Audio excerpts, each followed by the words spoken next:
My Uncle David is currently ordering a $150 dry-aged ribeye. He sits across from me in a private booth at an upscale Columbus steakhouse, holding a leather-bound menu like it belongs to him. The waiter pours him a $200 glass of Pinot Noir. David swirls the dark red liquid and smiles at me. He looks at my frayed wool coat draped over the back of my chair. He pities me. He thinks he has won. What David does not know is that in exactly 4 minutes, the waiter is going to walk back to this table and tell him every single credit card in his wallet has been declined. He does not know his bank accounts are frozen. He does not know the life he built with my grandmother's money is already gone. Welcome back to Olivia Stories Revenge, the channel where real stories of betrayal meet the cold, hard truth. If you are new here, drop your age and where you are listening from in the comments and hit that subscribe button. Now let me tell you how my uncle ended up paying for a dinner he could not afford. The trap was set 2 weeks ago on Thanksgiving. 12 of us sat around David's sprawling mahogany dining table in his custom-built suburban home. I work as a healthcare administrator at a local clinic. My budget is tight. I drove my 10-year-old sedan to his house wearing the same winter coat I bought in grad school. Across the table, David's wife Brenda adjusted her sleeve. A thick diamond tennis bracelet caught the light from the chandelier. Next to her, my cousin Tyler pushed his turkey around his plate. He spent the first 20 minutes of dinner complaining that a low credit score was keeping him from leasing a new sports car. Then came the moment we all expected. It had been 11 years since my grandmother Helen passed away. She left behind a generational trust. She worked double shifts as a nurse for 40 years to build it. She named David the sole trustee with instructions to distribute the funds when I turned 30. I am 32. David cleared his throat and offered his annual, rehearsed smile. He looked at the family and then directly at me. The market is terrible, Naomi. The portfolio took a heavy hit this quarter. I am sorry, but there is nothing to distribute this year. He said it with a practiced, sad tone, the benevolent patriarch carrying the burden of family finances. Every year, I nodded and accepted it. This year, I looked at Brenda's new diamonds. I looked at the imported wine Tyler was drinking. I set my fork down.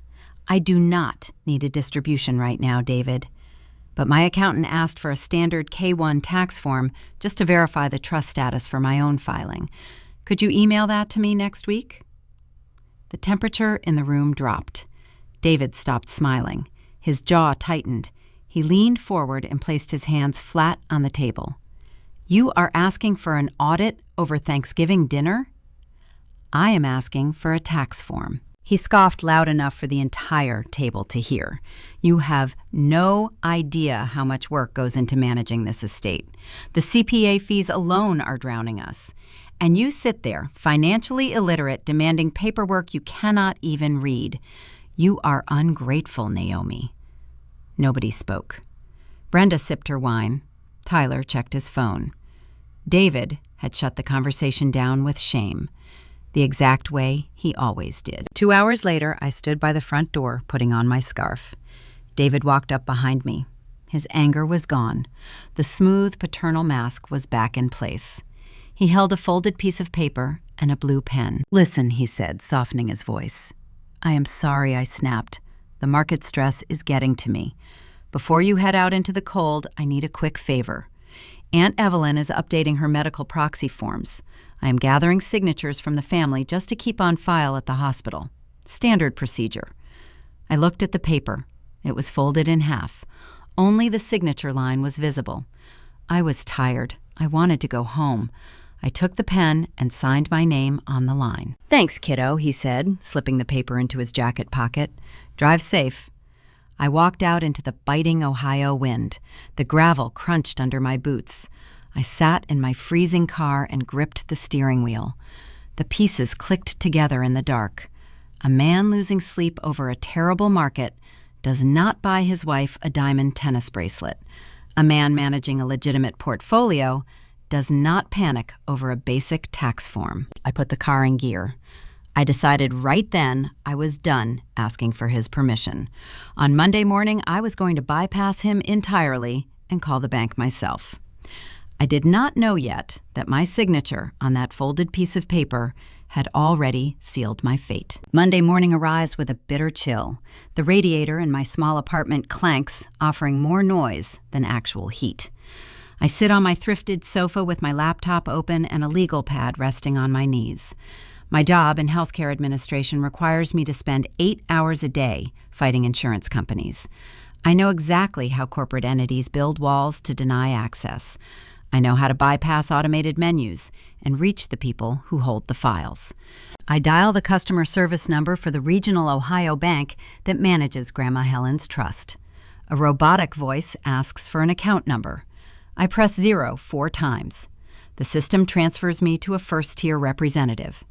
I use the exact phrasing industry professionals use. I ask to be routed directly to the fiduciary compliance department. The hold music plays. A soft jazz piano loops 3 times. A man picks up. He introduces himself as Mr. Harrison, a senior trust officer. His tone is warm and professional. I give him my full legal name, my social security number, and my date of birth. I identify myself as the primary beneficiary of the Helen Wright Generational Trust. I maintain a polite and steady voice. I ask for the basic year-end summary statement for my personal tax records. The sound of keyboard clacking echoes over the line. Then the typing stops. The silence stretches for 5 long seconds. When Harrison speaks again, the warmth is entirely gone. His voice becomes a flat, corporate shield. Miss Wright, I am looking at the file now. I cannot release any financial documents to you. I hold the phone tighter. I maintain my calm bedside manner. I explain that I am a named beneficiary of age and legally entitled to an annual accounting under Ohio probate law. Harrison clears his throat. That is generally correct, Miss Wright.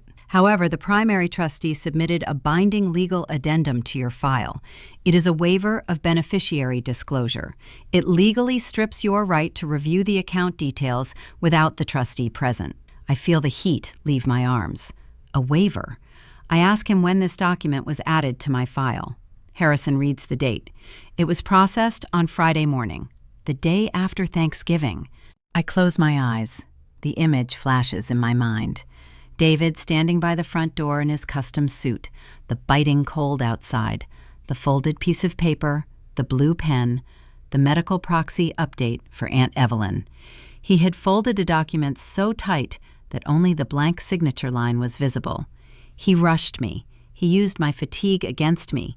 He used my basic trust in my own family against me.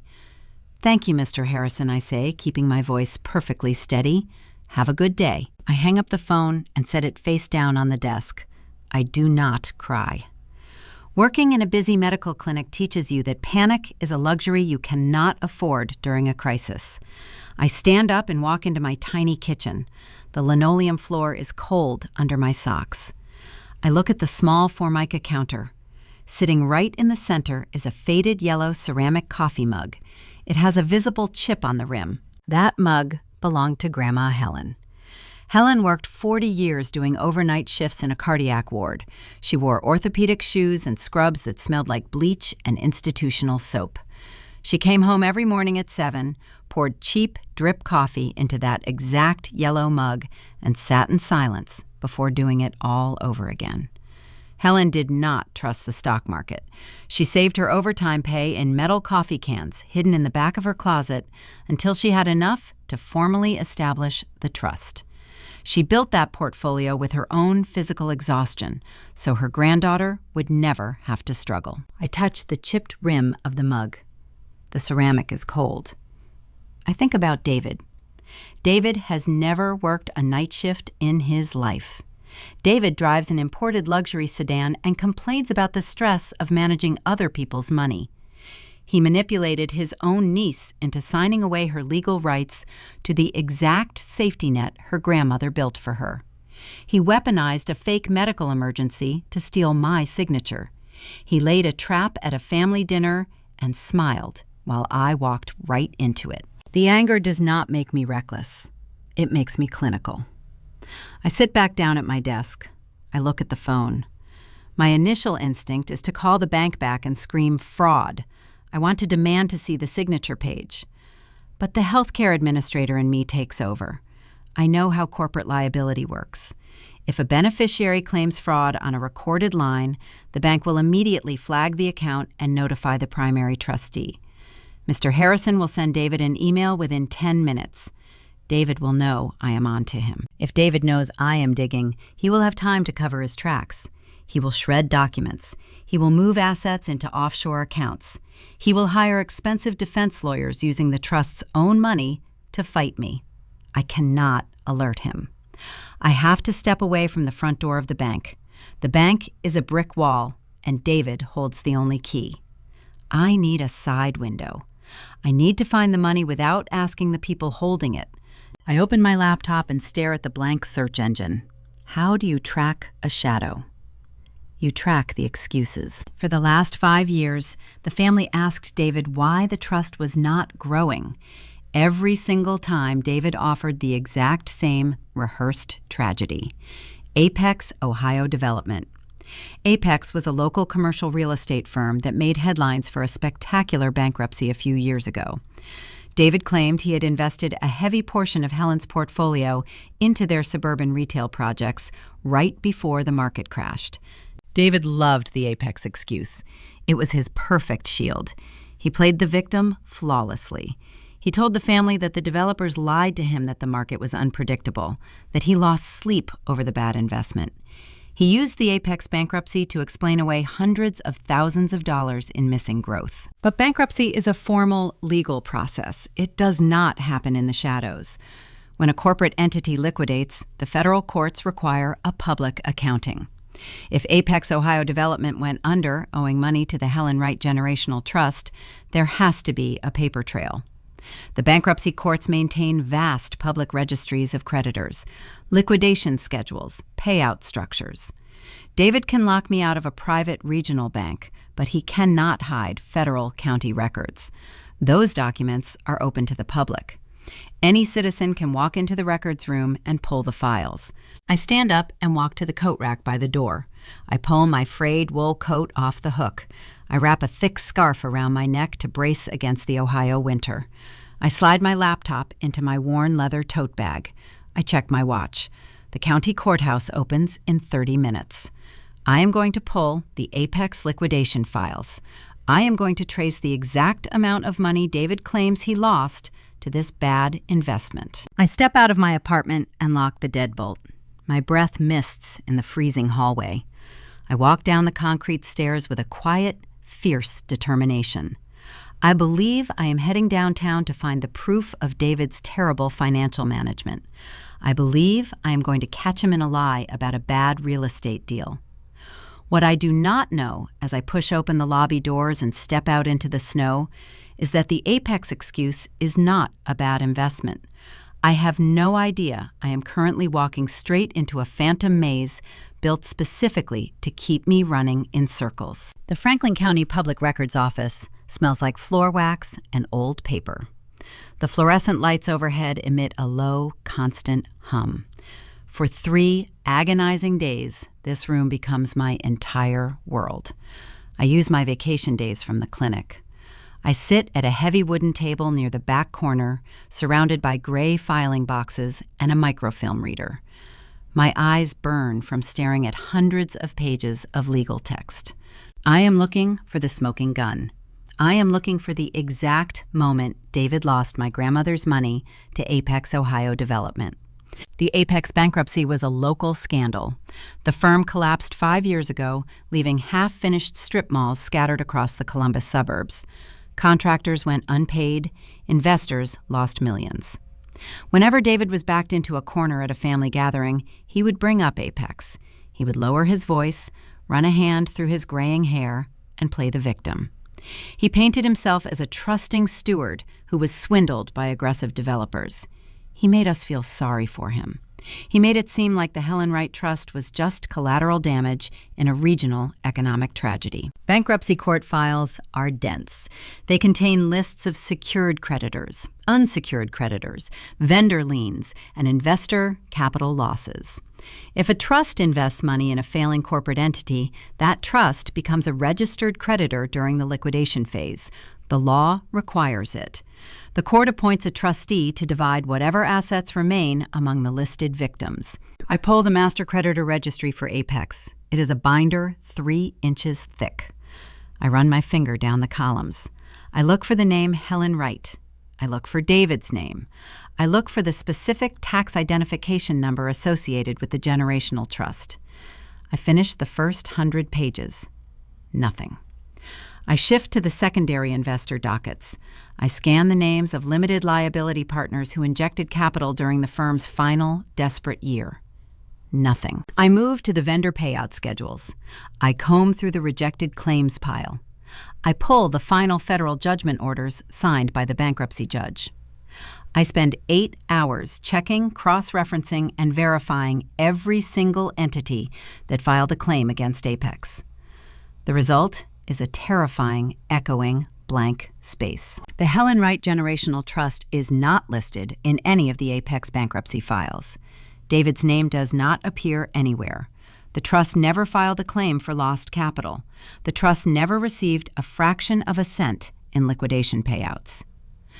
I sit back in the hard wooden chair. The microfilm reader casts a harsh white square on the table in front of me. The hum of the fluorescent lights suddenly sounds very loud. Apex Ohio Development never held a single dime of my grandmother's money. The realization hits me with physical force. My stomach twists. I lean forward, resting my elbows on the table, and press the heels of my hands against my eyes. I try to force the logic to fit, but the jagged pieces refuse to align.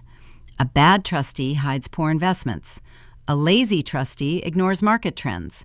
But a trustee who invents a phantom investment, who uses a high-profile local bankruptcy as a fictional scapegoat to explain missing funds, is not lazy or bad.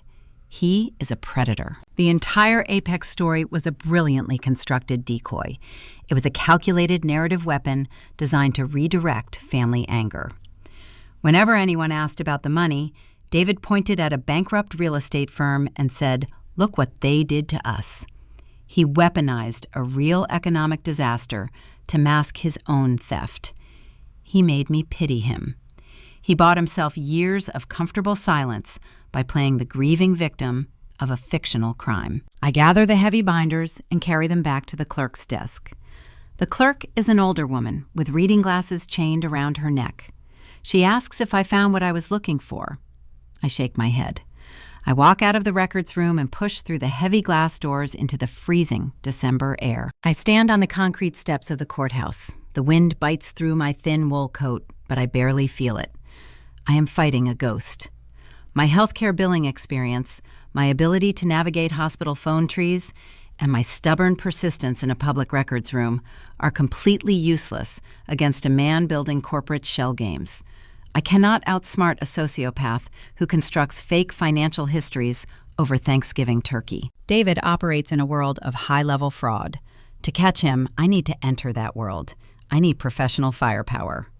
I pull my phone from my pocket. I open my banking app.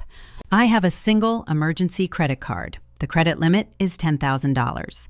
I keep it locked, zero balance, for catastrophic medical emergencies or a sudden job loss. It is my only safety net, preventing total financial ruin. If I max out this card and fail, I will be facing eviction. I will be crushed under compounding double-digit interest rates. My thumb hovers over the screen. I think about Grandma Helen.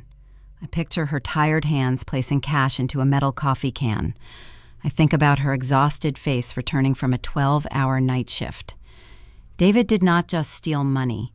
He stole the physical manifestation of her sacrifice. He stole the safety she worked her entire life to provide. I close the banking app. I open my browser and search for forensic accounting firms specializing in asset recovery in the greater Columbus area. I bypass the flashy corporate firms that handle corporate divorces. I look for the boutique agencies, the ones that hunt hidden assets, the ones that trace stolen money through offshore accounts and layered shell companies. I find a firm led by a woman named Sarah. Her biography notes 15 years of experience dismantling fraudulent family trusts and tracing embezzled estate funds. Her consultation fee is astronomical. The required retainer will drain my emergency credit card entirely. I hit the dial button. A receptionist answers. I do not ask for a pricing breakdown. I ask for the earliest available appointment. I secure a slot for the following morning. The next day, I walk into a sleek, glass-walled high-rise in downtown Columbus.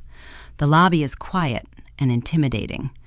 I am wearing my only professional suit, the one I save for hospital administrative board meetings. It feels cheap against the expensive leather chairs in the waiting area. Sarah steps out of her office to greet me.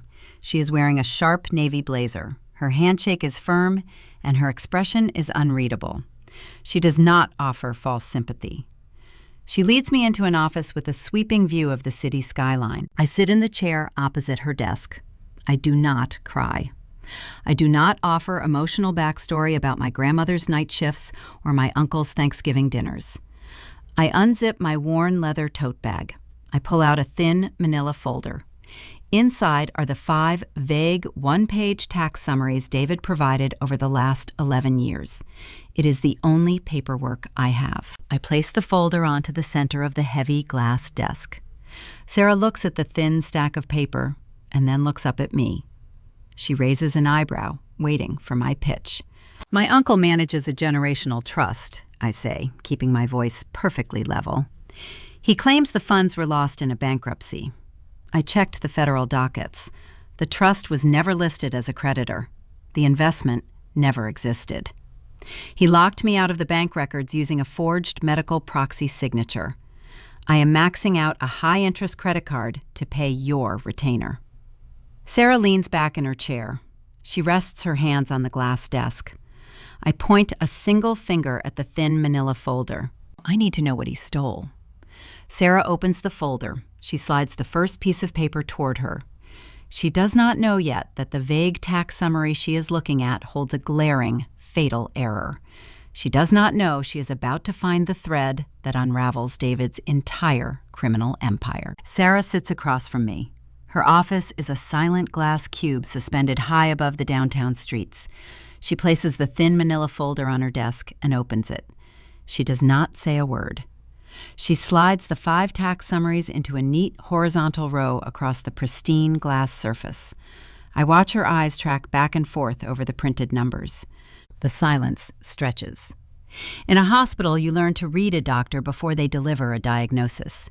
You watch their posture. You look at where their hands settle. Sarah presses her lips into a tight line. She picks up a silver pen and taps the cap against the desk. Then she exhales a long, slow breath. These are not tax summaries, she says. Her voice is calm but firm. These are props. I lean forward in my chair. What do you mean, props? Sarah points the tip of her pen at the top left corner of the document, dated 3 years ago. Look at the letterhead. The firm name is printed in a standard word processing font. There is no registered watermarking. Look at the alignment of the decimal points in the expense columns. Professional accounting software locks decimal spacing to prevent tampering. These decimals are jagged. Someone pressed the space bar to align the numbers manually. She pushes the paper closer to me.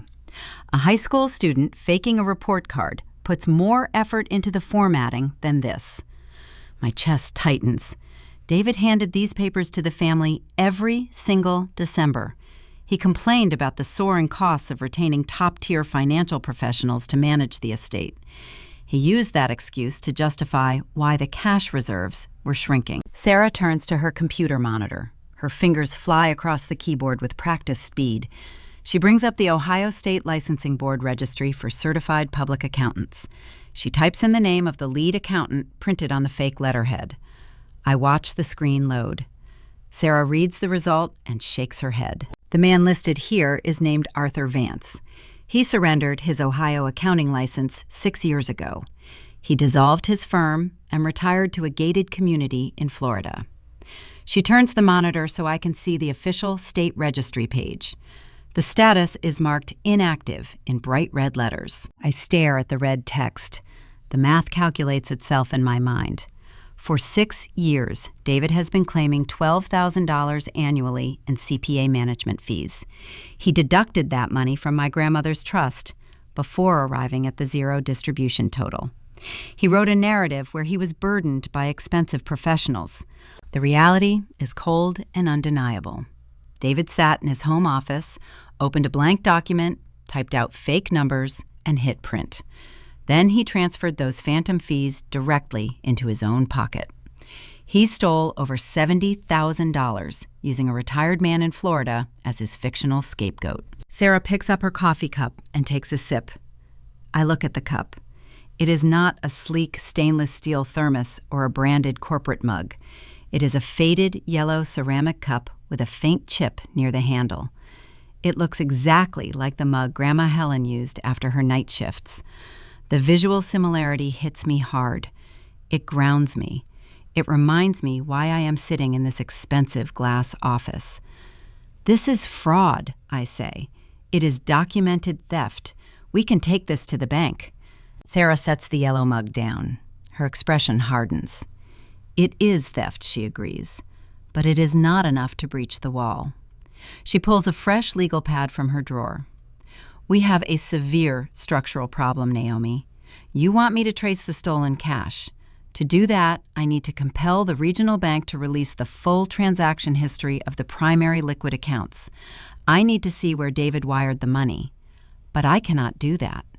Why not? Because of the waiver you signed on Thanksgiving. Sarah taps her pen against the pad. Bank privacy laws in this state are ironclad. When David submitted that signed addendum stripping your right to review, he established a legal firewall. The bank will not honor a request from my firm. If I send a demand letter, their compliance department will reject it and notify David immediately. Then we go to court, I reply. We show a judge the fake tax papers. We subpoena the bank. Sarah leans forward. A judge will look at these fake tax papers and ask how you obtained them. You will say your uncle gave them to you. Your uncle will hire an expensive defense attorney using your own trust funds to pay his legal bills. His attorney will stand up in court and say, you fabricated these documents yourself because you are an angry, greedy niece. She pauses, letting the harsh reality settle over the room. Then the defense attorney will show the judge the waiver. He will show the court that you legally signed away your rights to the estate records. The judge will dismiss our subpoena request before lunch. The legal system favors the paper trail, Naomi. Right now, David holds the winning hand because your signature is notarized on a binding bank document. I feel a cold sweat prickle at the back of my neck. My medical billing salary barely covers my monthly student loan minimums. I am sitting in a high-rise office, racking up hundreds of dollars in hourly consultation fees just listening to her speak. I am facing total financial ruin. If I pay her initial retainer, I will not have enough money in my checking account to cover my rent next month. I will default on my lease. I look at the yellow ceramic mug again. I think about Helen working until her joints ached. I pull my emergency credit card from my wallet. The plastic feels heavy in my hand. I place it on the glass desk. I want to hire you, I say. Swipe the card. Sarah looks at the credit card, but she does not reach for it. If I take your money right now, I will be wasting it. I cannot run a forensic trace without breaking that waiver, and I cannot break that waiver through standard legal channels. I take a slow breath. Then how do we break it? We break the notary, Sarah says. She writes a single word on the legal pad. Notary. Banks do not authenticate signatures by looking at the ink. They authenticate them by looking at the official stamp of a state-licensed notary public. David needed a notary to verify that you signed that document willingly and with full knowledge of its contents. But you did not. You thought you were signing a medical proxy for your aunt. Sarah taps the word on the pad. That means the notary who stamped that bank waiver committed state and federal offenses. They falsely attested to a signature they either did not witness or willfully misrepresented. If we can prove the notary is corrupt, the waiver becomes fraudulent. If the waiver is fraudulent, the bank firewall collapses. The judge will grant my subpoena, and I can rip David's financial history wide open. My heart beats a fast, steady rhythm against my ribs. So, you find the notary. Sarah shakes her head. I cannot. As a licensed investigator, any contact I make with that notary is considered a formal inquiry. The moment I call them, they will panic. They will hang up the phone and call David. The element of surprise will vanish. They will get their stories straight and destroy any communication logs tying them together. She slides the credit card back across the glass desk toward me. I cannot legally pull the notary logs to prove the waiver is a fraud, Naomi. I cannot subpoena their journals without a court order. If we want to catch them, we need a confession, and I cannot be the one to get it. I stare at the plastic card sitting in front of me. The sterile quiet of the office presses in on my ears. The realization is sharp and terrifying. I came here looking for a mercenary. I came here hoping to pay a professional to fight this war on my behalf. I wanted to stay in the shadows and wait for the results. That is no longer an option. If I want my grandmother's legacy restored, I cannot hide behind an accountant. I have to step out of the waiting room and walk directly into the line of fire. I have to find the person who helped steal my identity. I have to look them in the eye and trick them into handing me the rope I need to hang my uncle. I pick up the credit card and slide it back into my wallet. I gather the fake tax documents and put them in my tote bag. Do not start the clock on your retainer yet, I tell Sarah. Give me 48 hours. Sarah offers a grim, tight smile. Do not break any laws, Naomi. Just get them talking. I stand up and walk out of the glass cube. I ride the elevator down to the street level. The winter wind hits my face the moment I step through the revolving doors. I pull my coat tight against the chill. I do not know who stamped that document. I do not know where they live or how David convinced them to risk prison for him. But I know how to read people.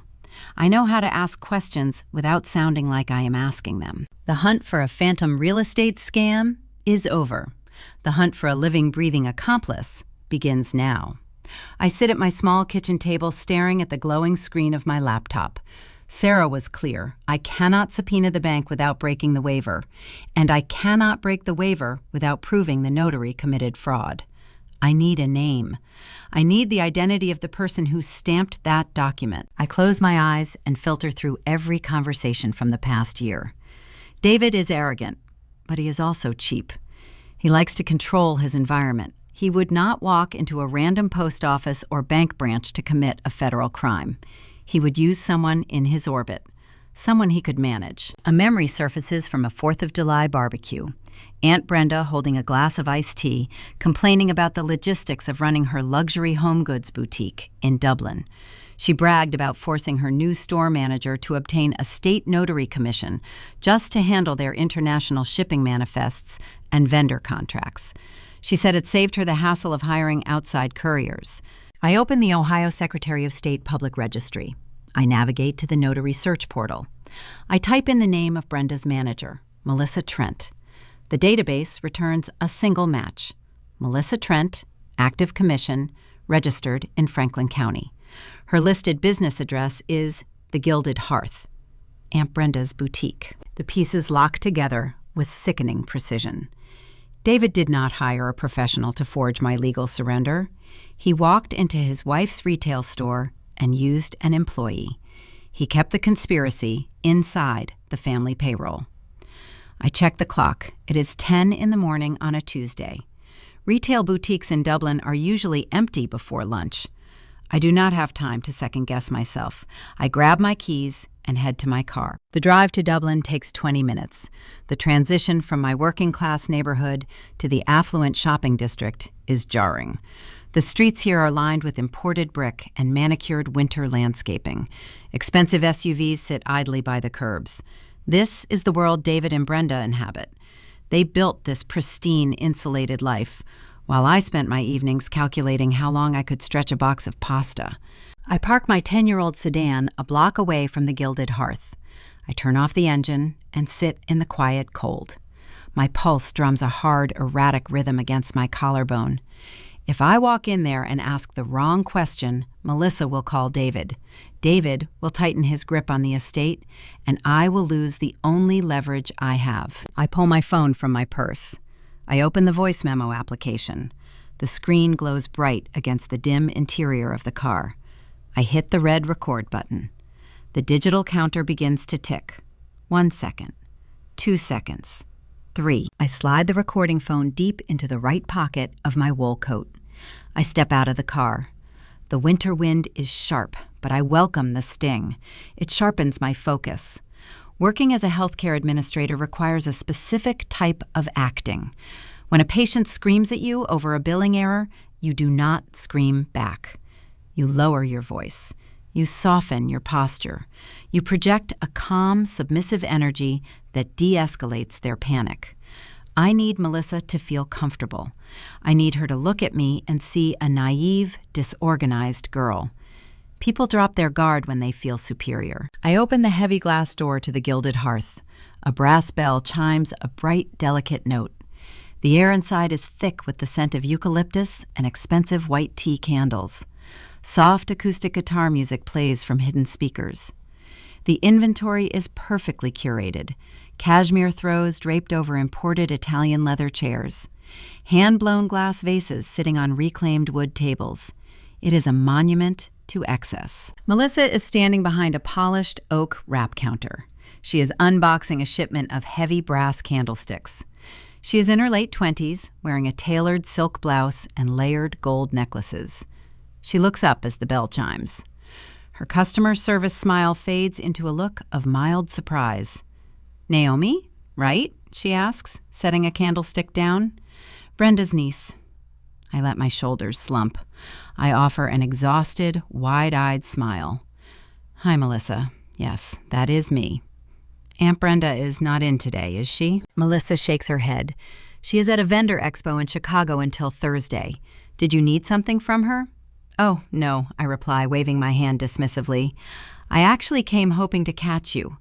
I am in a bit of a crisis." I step up to the polished oak counter. I pull a random piece of paper from my bag. It is a blank apartment lease guarantor form I printed at the clinic. I slide it across the smooth wood toward her. I play the frazzled, overwhelmed niece perfectly. "The clinic has me working back-to-back double shifts, Melissa. I am practically sleeping in the break room. I need this housing form notarized by noon or I lose my spot on a wait list.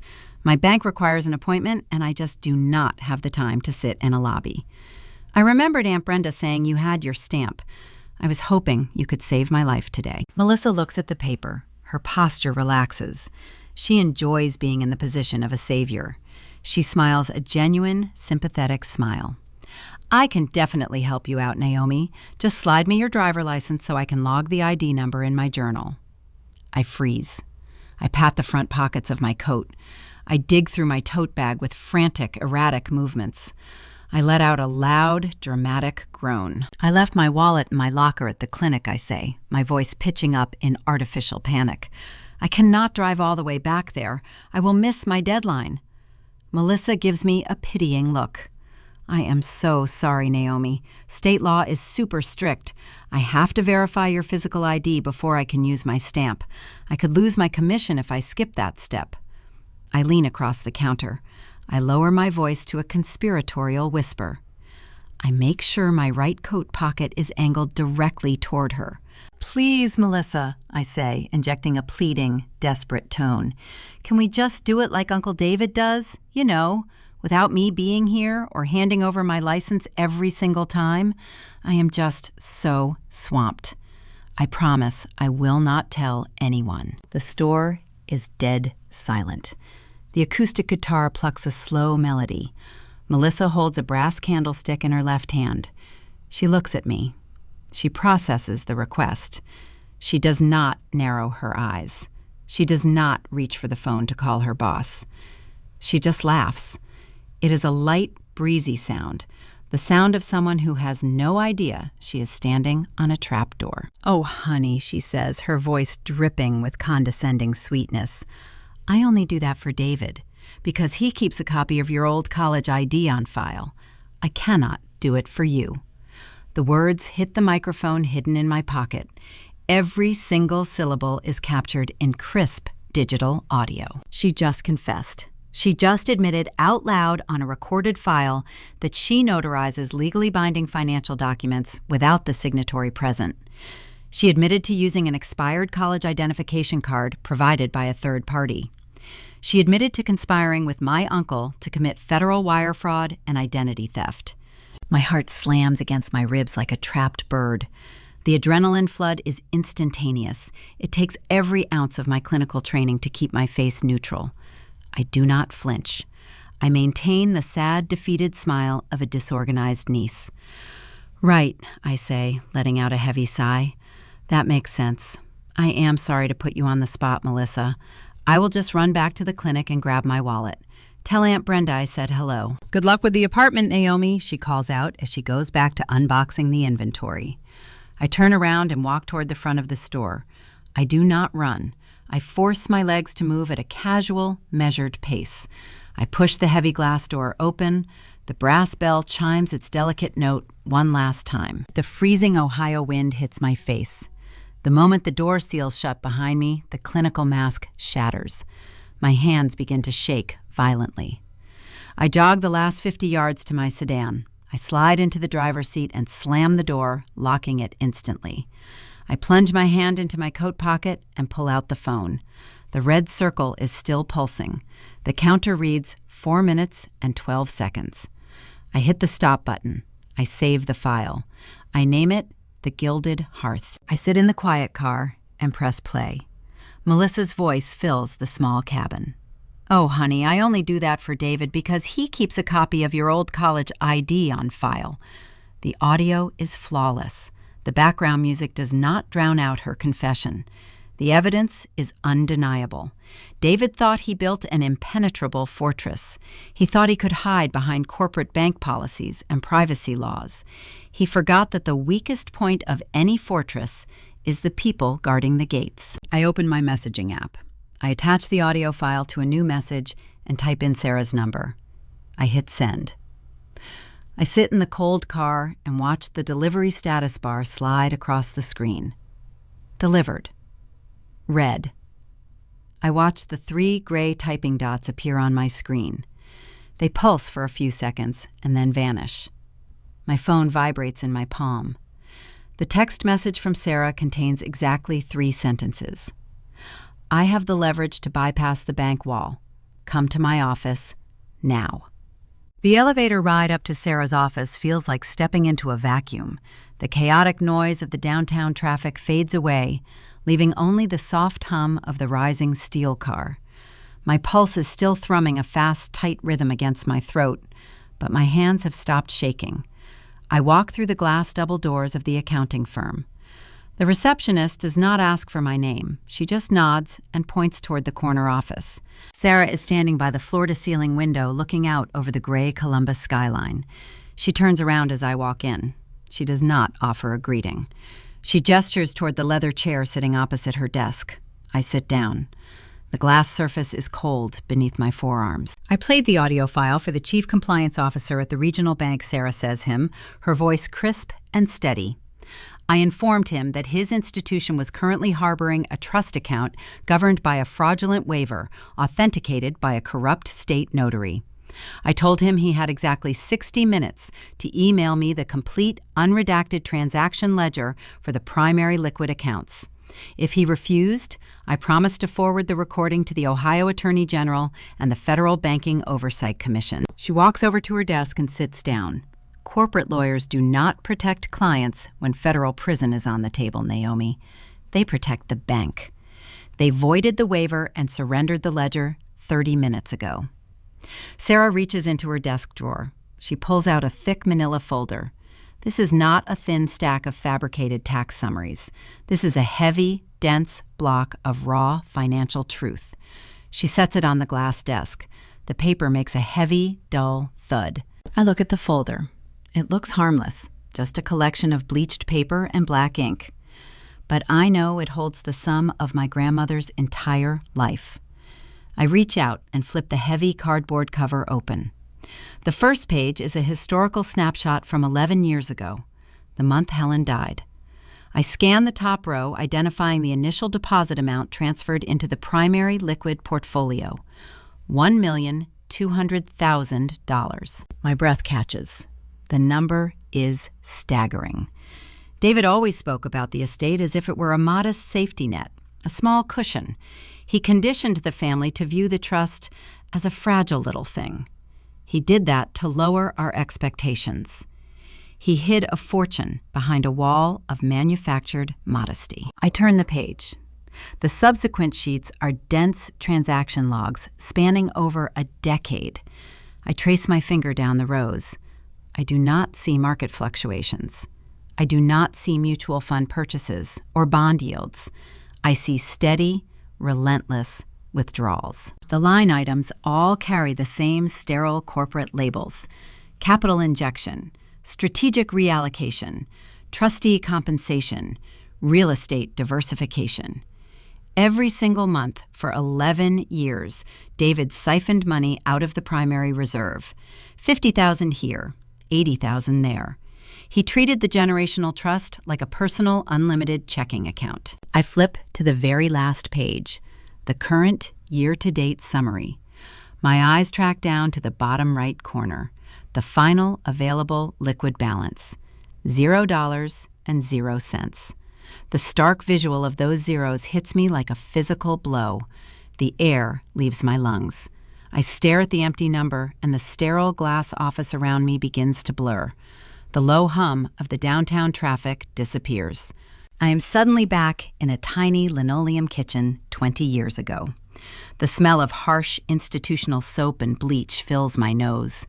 The sun is just starting to rise, casting long, pale shadows across the scuffed floorboards. Grandma Helen is sitting at the kitchen table. She is wearing her blue nursing scrubs. Her shoulders stoop forward, pulled down by the weight of a 12-hour overnight shift in the cardiac ward. Her hands rest on the table. They are swollen, the joints thick and aching from decades of lifting patients and pushing heavy medical carts. Between her resting hands sits a dented metal coffee can. I watch her drop a thick roll of cash into the tin. The sound of the paper brushing against the metal echoes in the quiet kitchen. I am a child standing in the doorway in my pajamas. I ask her why she is always so tired. I ask her why she works when it is dark outside.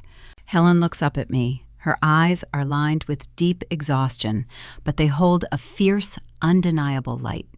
She reaches out and pulls me close. Her scrubs smell like medicine and hard labor. I am working these nights so you will never, ever have to beg a man for permission to live your life, she whispers. Her voice is a vow. It is a promise forged in sweat and bone-deep fatigue. She puts the plastic lid on the coffee can and seals it tight. The memory fades, washing away like smoke. I am back in the cold, high-rise office. The white fluorescent lights reflect off the glass desk. The printed zeros stare back at me from the final bank page. David did not just empty a financial account. Those zeros do not represent lost stock market yields or poor real estate investments.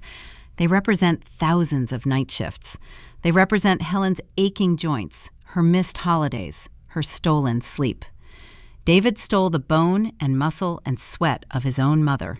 He took her physical sacrifice and used it to buy imported wine and diamond tennis bracelets. I press my fingertips against the cold paper. A heavy, crushing sorrow presses down on my chest, threatening to crack my ribs. The grief is an ocean ready to pull me under. But then something shifts. The sadness hits a solid bedrock of fury. The tears do not fall. The panic evaporates. A glacial, terrifying calm washes over my entire body.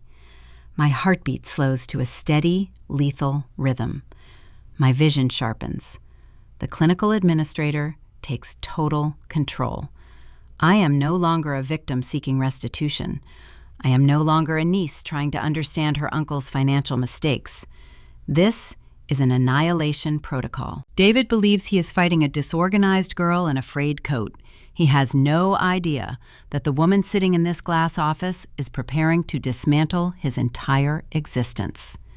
I am going to tear down his house, his reputation, and his freedom. I am going to leave him with nothing but the clothes on his back. I lift my head and look directly at Sarah. She is watching me closely. She recognizes the shift. She sees the exact moment the grief burns away, leaving only cold iron behind. He zeroed the liquid accounts, I say, my voice unnervingly quiet. He drained $1.2 million. Sarah nods once. Her expression is grim. He ran a systematic bleed. He pulled the cash out in measured increments to avoid triggering automated federal fraud alerts. I tapped the words capital injection, printed next to the largest withdrawal columns. Where did the money go? Where is the end point? Sarah leans forward and takes the heavy ledger from my hands. She flips back 3 pages to a section detailing outbound wire transfers.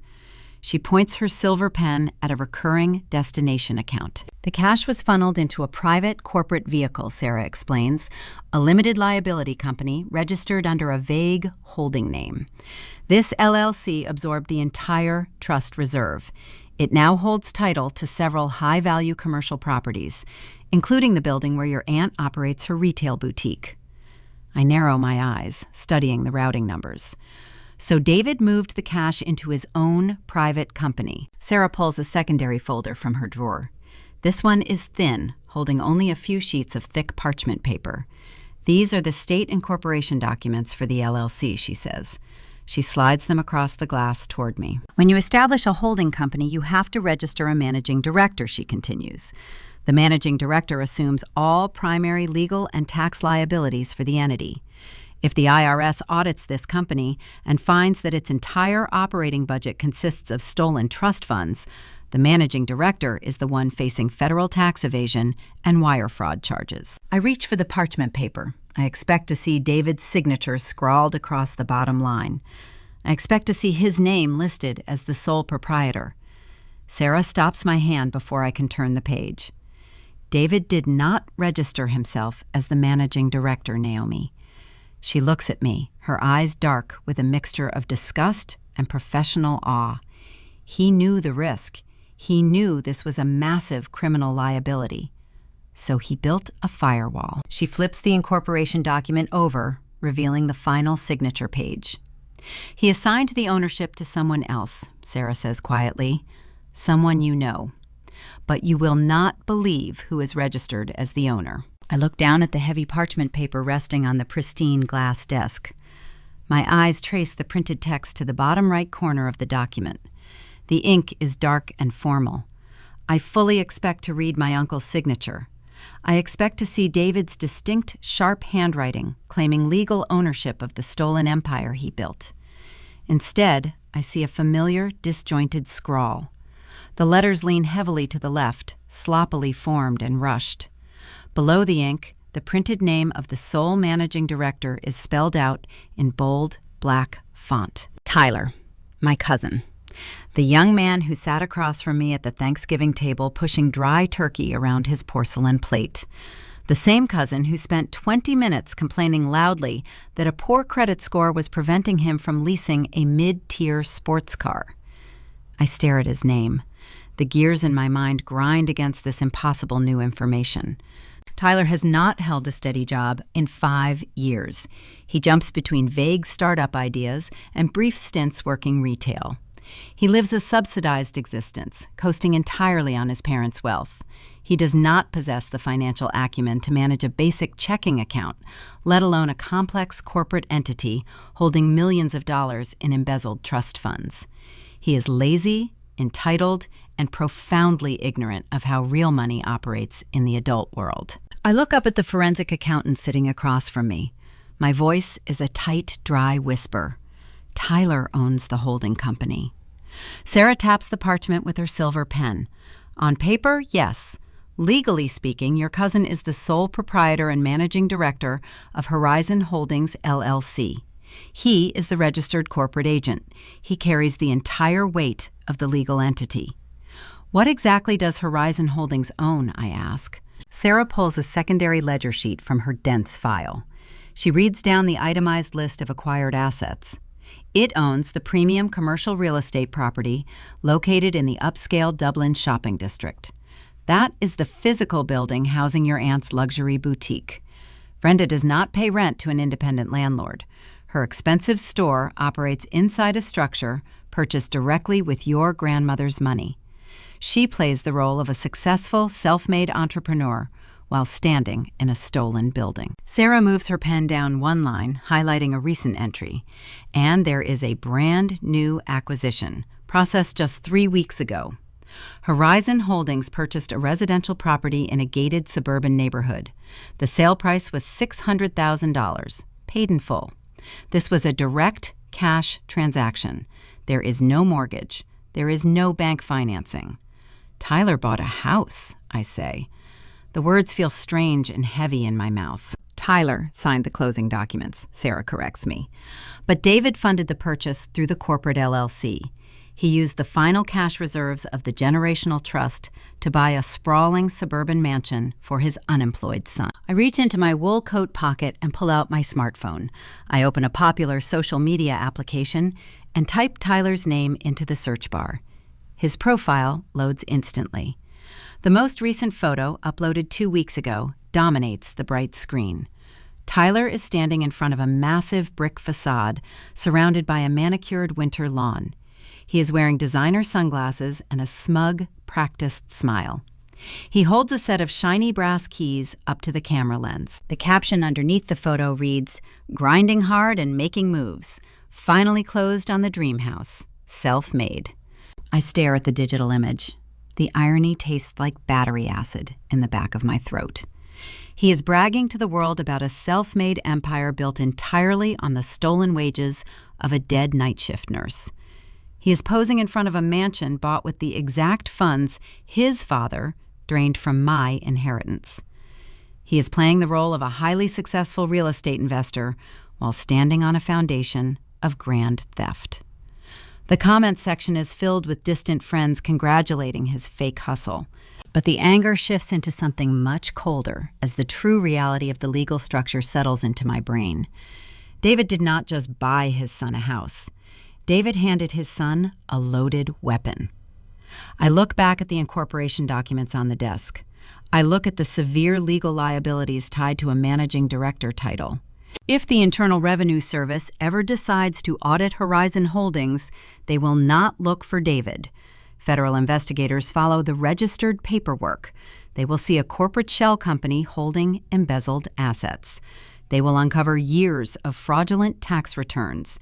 And they will see Tyler listed as the sole managing executive responsible for the entire operation. David built a criminal enterprise and placed his own child squarely in the crosshairs. If the empire ever collapsed, David could walk away clean, claiming he was just an informal family advisor. He could claim ignorance, while Tyler absorbed the full brunt of the federal tax evasion and wire fraud charges. David engineered a legal firewall out of his own flesh and blood. He used his son as a human shield against the justice system. This is the true, chilling depth of his sociopathy. It is a predatory instinct that transcends normal financial greed. He is willing to sacrifice anyone to preserve his own comfort. He stole my future to fund his luxurious lifestyle, and he mortgaged his son's freedom to protect it. There is no loyalty in his world. There are only pawns and disposable resources. I set my phone down on the glass desk. The photo of Tyler gripping the keys remains illuminated on the screen, acting as a digital monument to their collective arrogance. We have everything we need, I tell Sarah. We have the proof of the forged waiver. We have the audio confession from the notary. We have the destination of the stolen funds. We have the endpoints. It is time to file the legal injunction and freeze his life. Sarah does not smile. Her eyes dart toward her dual computer monitors. A small notification bell chimes from her desktop speakers. It is a sharp, piercing sound in the quiet, sterile office. Sarah reads an incoming secure text message. Her posture goes rigid. The practiced calm of the seasoned investigator fractures just a fraction of an inch. When I forced the regional bank to surrender the transaction ledger, I invoked a high-level compliance override, she says. Her voice drops an octave, shedding its previous professional detachment. The override bypassed the standard branch privacy locks. But it seems David paid for a premium digital security package on his personal trustee accounts. What does that mean, I ask? My pulse begins to hammer a fast, frantic rhythm against my collarbone. It means the bank compliance officer did not call him, Sarah replies. But the automated security mainframe just pinged his mobile phone. It sent him an urgent, unblockable fraud alert stating a forensic audit bypassed his primary trustee lock. The sterile quiet of the room suddenly feels heavy, thick with impending danger. Sarah looks me dead in the eye. He knows someone broke his vault, Naomi. The beast is awake, and he is coming for you. I leave Sarah's office and step back out into the freezing Columbus afternoon. The sky is a flat, unbroken gray. I drive my 10-year-old sedan back to the community health clinic where I manage patient billing. My hands grip the steering wheel tight enough to make my knuckles ache. Every time a pair of headlights lingers in my rearview mirror, my pulse jumps. The forensic audit triggered a digital alarm on David's phone. He knows someone picked the lock on his financial vault. He just does not know how much evidence I pulled out before the door slammed shut. I park in the employee lot and walk into the clinic. The familiar scent of rubbing alcohol and industrial floor cleaner usually grounds me. It is a sterile, predictable environment governed by strict privacy codes and insurance protocols. I sit at my desk and log into the hospital database. I try to lose myself in the routine of verifying medical coding. I process 3 claims. I reject 2. I keep my eyes focused on the glowing monitor. At exactly 2 p.m, the heavy glass doors of the main lobby slide open. I do not hear shouting. I do not hear the chaotic sounds of a panicked man. I hear a smooth, deep voice carrying a tone of profound, practiced sorrow. I stand up and look over the top of my cubicle partition. David is walking past the reception desk. He is wearing a tailored camel hair overcoat and a silk scarf. He looks wealthy, respectable, and deeply concerned. He is not alone. He is walking shoulder to shoulder with Mr. Sterling, the managing director of the entire medical facility. My stomach drops. A cold, sharp dread floods my veins. David did not come here to drag me into an argument. He came here to execute a calculated, professional assassination. Naomi, Mr. Sterling says, his voice is tight and formal, "Please join your uncle and me in the break room." The break room sits in the center of the administrative floor. It is enclosed entirely by floor-to-ceiling glass walls. Everyone in the office can see inside, but the thick pane blocks all sound. It is a fishbowl. David orchestrated this setting on purpose. He wants an audience to witness his performance. I walk into the room. Mr. Sterling closes the glass door, sealing us inside. David looks at me with wide, tragic eyes. He lets out a heavy sigh and runs a hand over his face. He is playing the role of the exhausted, heartbroken patriarch trying to save his sick niece. "I am so sorry to bring this to your workplace, Naomi," David says, his voice thick with fake emotion. "But your aunt and I are terrified. You are spiraling. We had to intervene before you did irreparable damage." I stare at him. The sheer audacity of his lie freezes the words in my throat. Mr. Sterling shifts his weight, looking uncomfortable. "Naomi, your uncle came to me with some very disturbing allegations. He provided documentation suggesting you are experiencing a severe mental health crisis." David reaches into the inside pocket of his expensive coat. He pulls out a piece of paper and slides it across the break room table. It is a photocopy of the medical proxy update he tricked me into signing on Thanksgiving. The exact same signature he used to forge the bank waiver. "She used this proxy to bypass security protocols," David tells my boss. He keeps his tone gentle and pleading. "She has been stealing her relatives' private identities. She is using her medical billing credentials to illegally access secure financial and healthcare databases. She thinks there is a grand conspiracy hiding her inheritance. The paranoia is escalating. We think she might be compromising your clinic network to run her unauthorized searches." The trap closes around my throat. I stop breathing. David does not mention the generational trust. He does not mention the stolen money or the LLC. He hits me where I am most vulnerable. In the American healthcare system, nothing is more sacred than patient privacy. The Health Insurance Portability and Accountability Act governs every single keystroke in this building. A suspected HIPAA violation is not just a fireable offense, it is a career-ending catastrophe. It carries staggering federal fines and the permanent revocation of professional licenses. I look at Mr. Sterling. The blood has drained from his face. A clinic director cannot ignore an accusation of data theft, especially when a family member presents a signed medical proxy as evidence of erratic behavior. The liability is too terrifying to risk. Mr. Sterling, David is lying, I say. My voice is steady, but the room feels like it is tilting. He is under a forensic financial audit.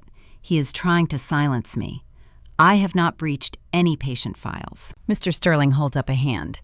His eyes dart away from mine. I cannot take that chance, Naomi. We govern thousands of highly sensitive medical records. An accusation of unauthorized data mining requires an immediate mandatory response. David lowers his head and rubs his temples. I just want her to get help, he whispers. I watch the performance. The acting is flawless. The office staff outside the glass walls only see a loving uncle comforting a distressed relative. They do not hear the poison dripping from his words. They do not know he just used my career as collateral to protect his stolen mansion. I need your identification badge and your network access keys, Naomi, Mr. Sterling says. The words are heavy and final. You are being placed on immediate administrative leave pending a full human resources investigation.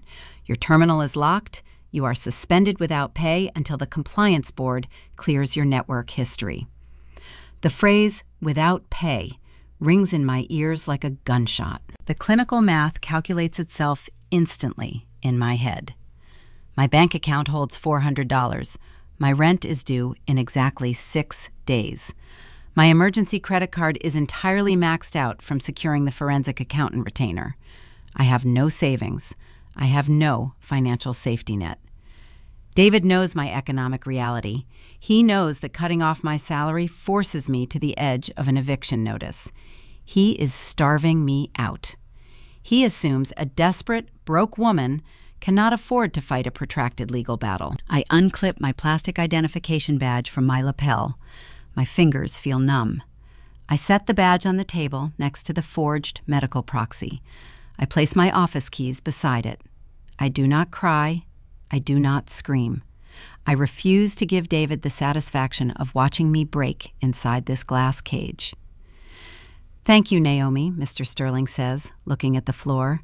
Please gather your personal items and vacate the premises. Mr. Sterling opens the glass door and steps out into the hallway to speak with the security guard.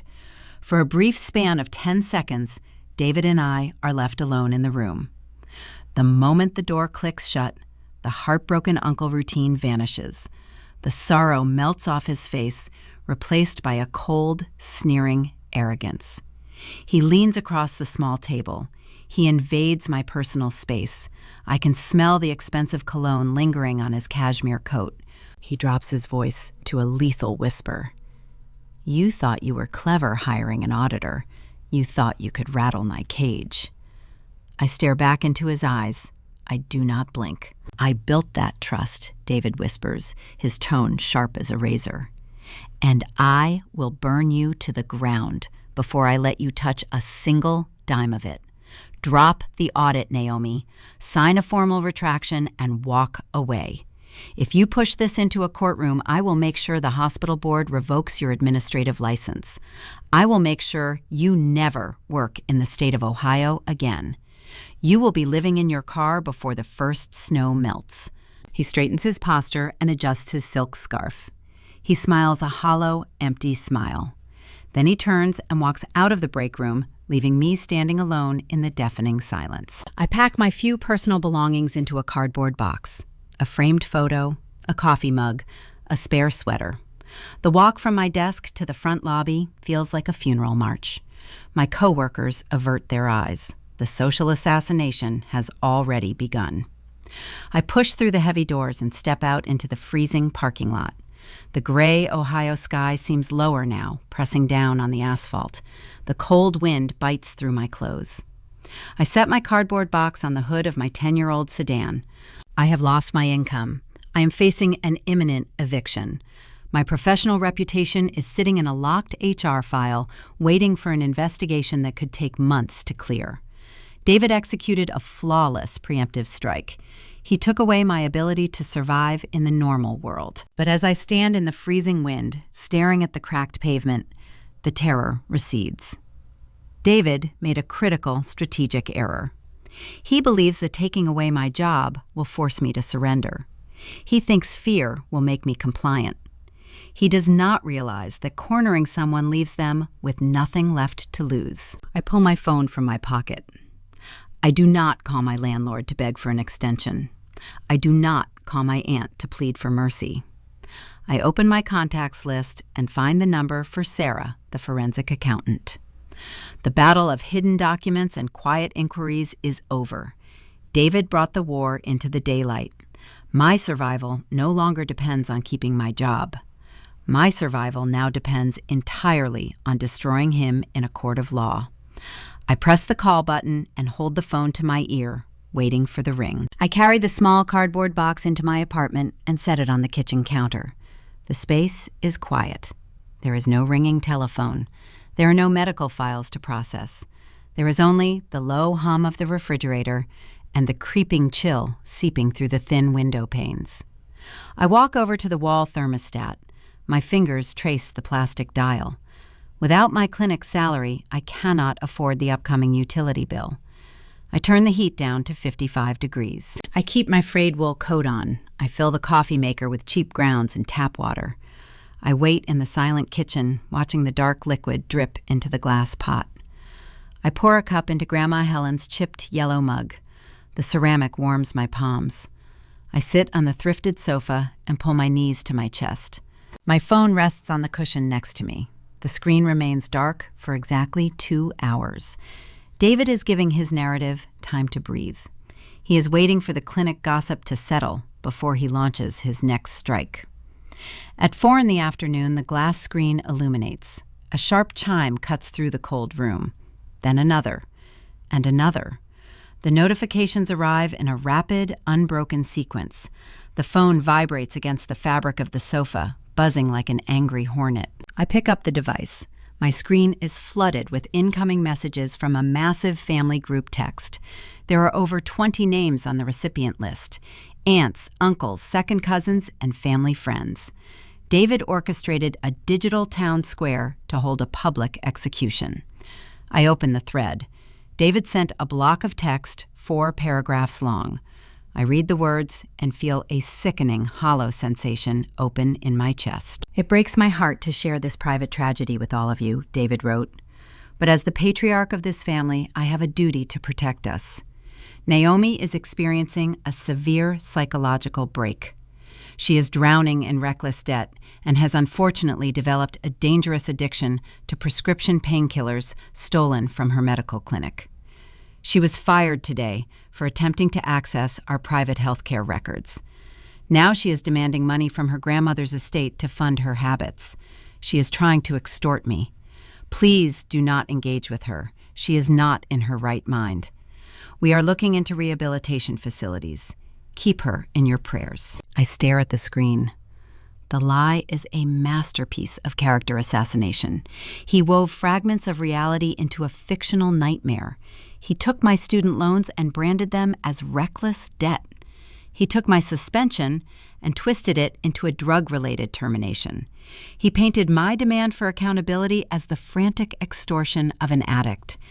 He diagnosed, tried, and convicted me in front of everyone I have ever known. The responses from the extended family begin to roll in. Cousin Greg replies first. I had no idea, David. Thank you for protecting the estate. We are praying for her.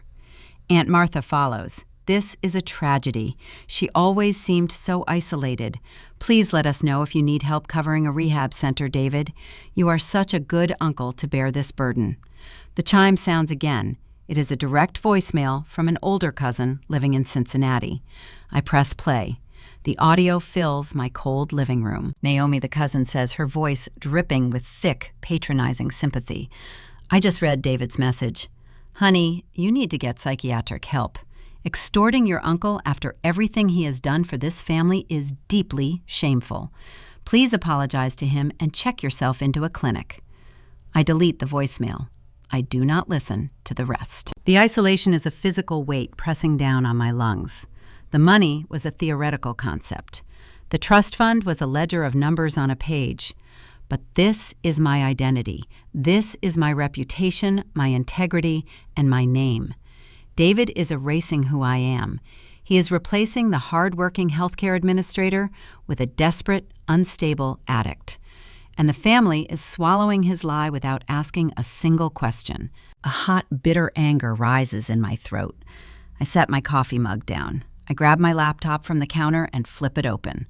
The screen wakes up displaying the secure file Sarah sent me, the unredacted bank ledger, the irrefutable proof of the zero balance and the wire transfers to Tyler's shell company. My fingers hover over the keyboard.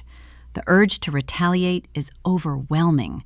I want to take screenshots of the fraudulent transactions. I want to upload them to the family group text. I want to post the audio confession from the Dublin notary on every social media platform. I want to watch David's carefully constructed reputation burn in the digital daylight. I want the world to see the thief hiding behind the tailored cashmere coat. I highlight the documents. I open my messaging application on the computer. I am 3 keystrokes away from detonating a nuclear bomb inside the family. But I stop. I remember Sarah's warning. The legal system favors the disciplined. I close the messaging application. I pull out my phone and dial the number for Marcus. Marcus is the elder law attorney Sarah recommended. He is a former state prosecutor who built a private practice hunting corrupt fiduciaries. Sarah forwarded him my case file an hour ago. He answers on the second ring. His voice is deep, gravelly, and entirely devoid of emotion. It is the voice of a legal predator. Miss Wright, Marcus says, I reviewed the bank ledgers and the notary recording. We have a clear path to civil recovery and criminal referral. He is smearing my name to the entire family, I say. My voice shakes just a fraction. He is telling them I am a drug addict. He is saying I was fired for stealing medical records. I have the bank statements, Marcus. I want to post them to the group chat. I want to prove he is lying. Do not type a single word, Marcus replies. His tone leaves no room for debate. If I stay silent, they will believe him. Let them believe him, Marcus says. In fact, we want him to think everyone believes him. We want him to feel untouchable. I sit in the freezing apartment pulling my coat tighter around my shoulders. Why? Because asymmetric warfare requires discipline, Naomi. If you post those bank statements, you tip your hand. David will immediately call his defense attorneys. They will file emergency motions to block our evidence. He will liquidate the LLC and move the cash into offshore trusts before we can secure a judicial freeze. You might win the argument in a family group text, but you will lose the money forever. I close my eyes. The injustice burns, but his logic is flawless. Never interrupt an enemy when he is making a mistake. Marcus continues, David's ego is his greatest liability. He thinks he neutralized you at the clinic. He thinks he destroyed your credibility with the family. If you do not respond, he will assume you folded. A man who thinks he has won stops checking his blind spots. Give me 48 hours to draft the emergency injunction. Do not engage. Do not defend yourself. Endure the silence. I will wait, I tell him. I hang up the phone. The next 3 days are an agonizing test of endurance. I sit in the cold apartment eating canned soup and drinking cheap coffee. My phone continues to display incoming messages from distant relatives. They offer fake sympathy. They demand apologies on David's behalf. I do not reply to a single text. I do not answer a single phone call. I let the rumors fester and spread like a dark stain across my family history. I embrace the cold. I use the isolation to harden my resolve. Every patronizing voicemail is fuel. Every fake prayer typed in the group chat is a reminder of why I cannot fail. My silence works exactly the way Marcus predicted. Because I do not fight back, David interprets my absence as total surrender. He believes his preemptive strike shattered my spirit. His confidence swells into reckless arrogance. He begins posting photos online showing him and Brenda enjoying expensive dinners in downtown Columbus. He is celebrating his victory. He feels invincible. On Thursday evening, the sun sets early, plunging my apartment into gray shadows. I am sitting at the kitchen table reviewing my eviction timeline. My phone screen illuminates. The chime breaks the silence. It is a direct text message from David. I open the notification. The words reflect a man who believes he is a benevolent king addressing a defeated peasant. Naomi, I know this week has been difficult for you. Aunt Brenda and I want to extend an olive branch. We are a family, and family forgives. I booked a private room at the steakhouse downtown for tomorrow night at 7. Tyler will be there too. Let us have a reconciliation dinner. We can put this ugly misunderstanding behind us and discuss getting you the help you need. I stare at the glowing text. A slow, dangerous smile spreads across my face. David wants to gloat. He wants to watch me sit across from him broken and compliant. He wants to offer me scraps from his table while he drinks imported wine. He is stepping right onto the trap door. I type 4 words into the reply box. I will be there. I hit send. I set the phone face down on the table. The freezing apartment no longer feels like a prison. It feels like a staging ground. The beast thinks he cornered me. He has no idea he just invited his executioner to dinner. The message is sent. I will be there. The letters sit on my screen, brief and absolute. I set my phone face down on the small kitchen table. The Ohio winter winds howl against my apartment window, but I do not notice the cold anymore. David is currently sitting in his sprawling suburban home, likely pouring himself a glass of expensive scotch. He believes he broke me. He believes his social smear campaign shattered my resistance. He thinks I am coming to his steakhouse dinner to beg for mercy. He is wrong. While David spends his Thursday celebrating his perceived victory, Marcus and I move through the Columbus legal system like ghosts. Marcus operates with a ruthless, terrifying efficiency. He does not draft letters demanding a settlement. He does not request mediation. He builds a legal guillotine in total silence. At 9 in the morning, I meet Marcus at the Franklin County Probate Court. The building is a massive structure of polished marble and dark mahogany. The air inside smells like floor wax and old paper. The hallways are quiet. We bypass the crowded public filing rooms and take the elevator up to the restricted judicial chambers. We are filing an emergency ex parte injunction, Marcus tells me, as the elevator doors slide closed.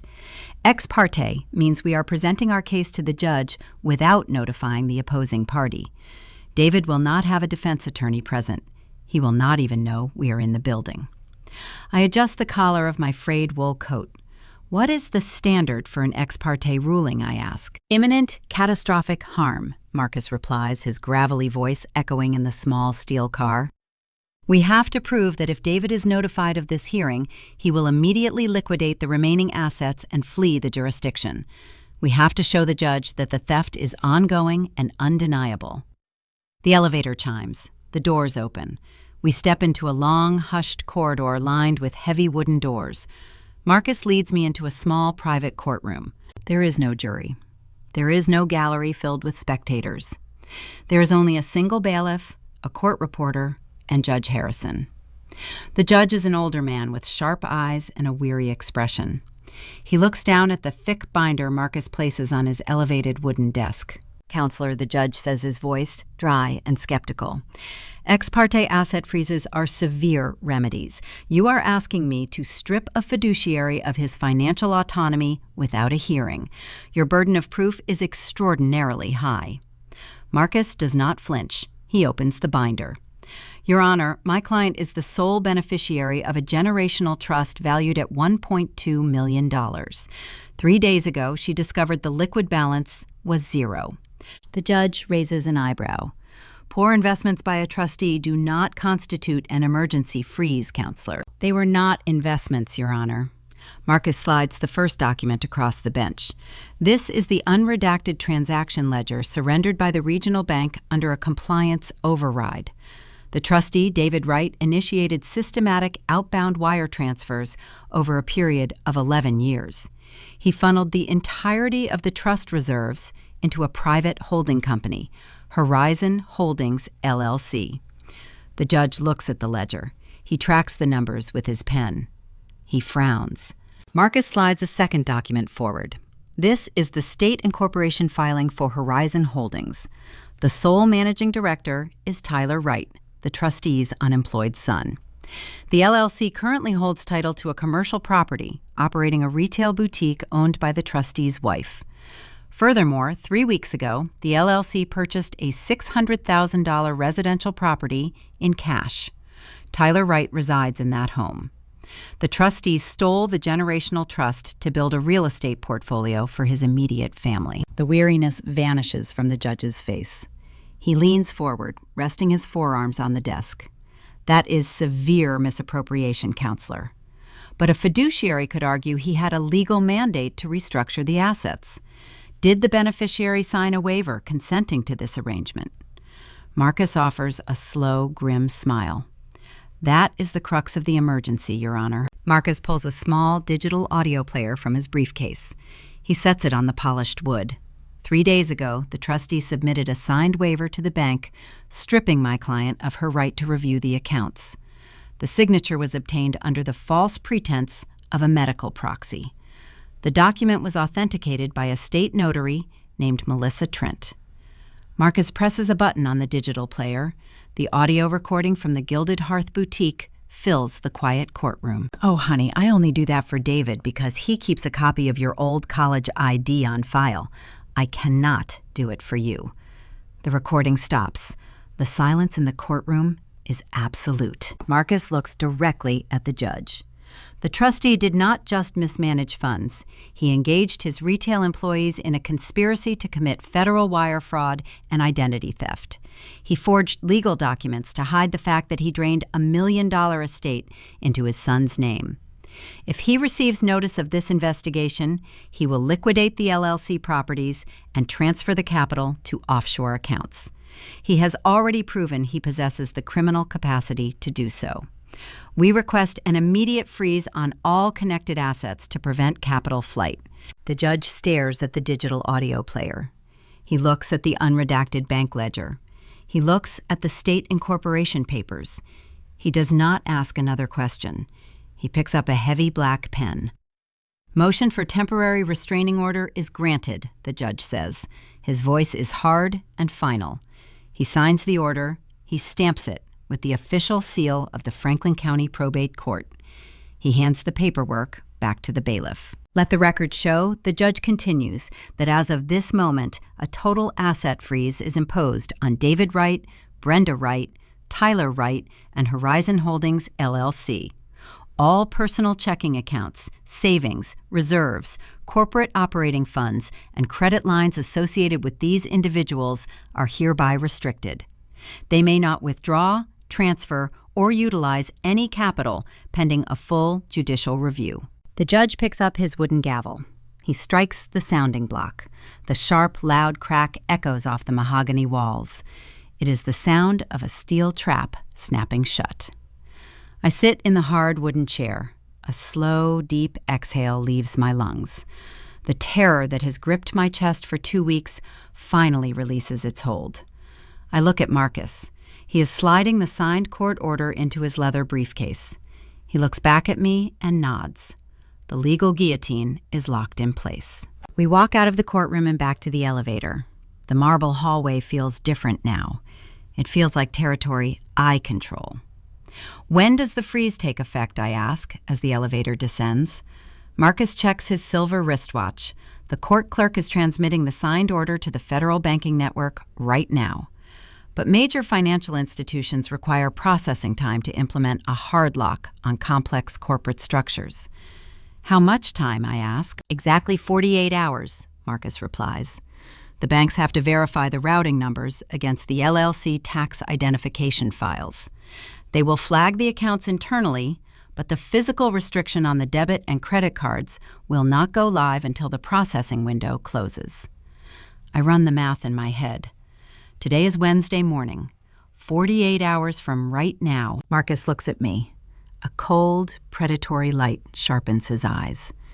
David will not receive a phone call, Naomi. The court does not warn targets of an ex parte freeze. He will not know the order exists until he tries to swipe a piece of plastic and the terminal denies the transaction. I check my own watch.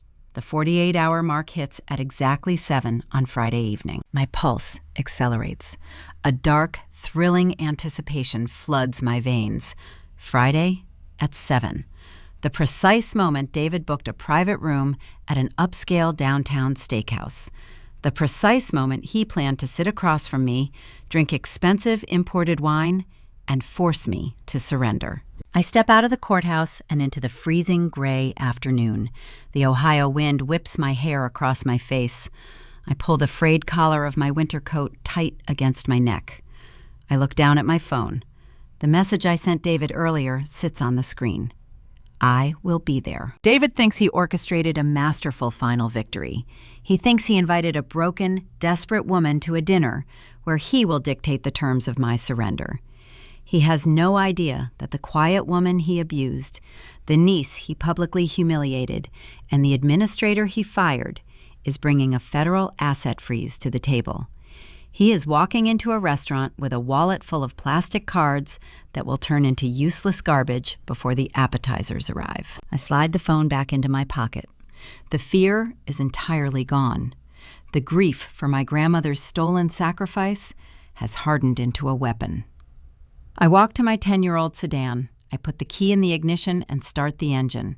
The heater groans, blowing cold air against my frozen hands. I am going to that dinner.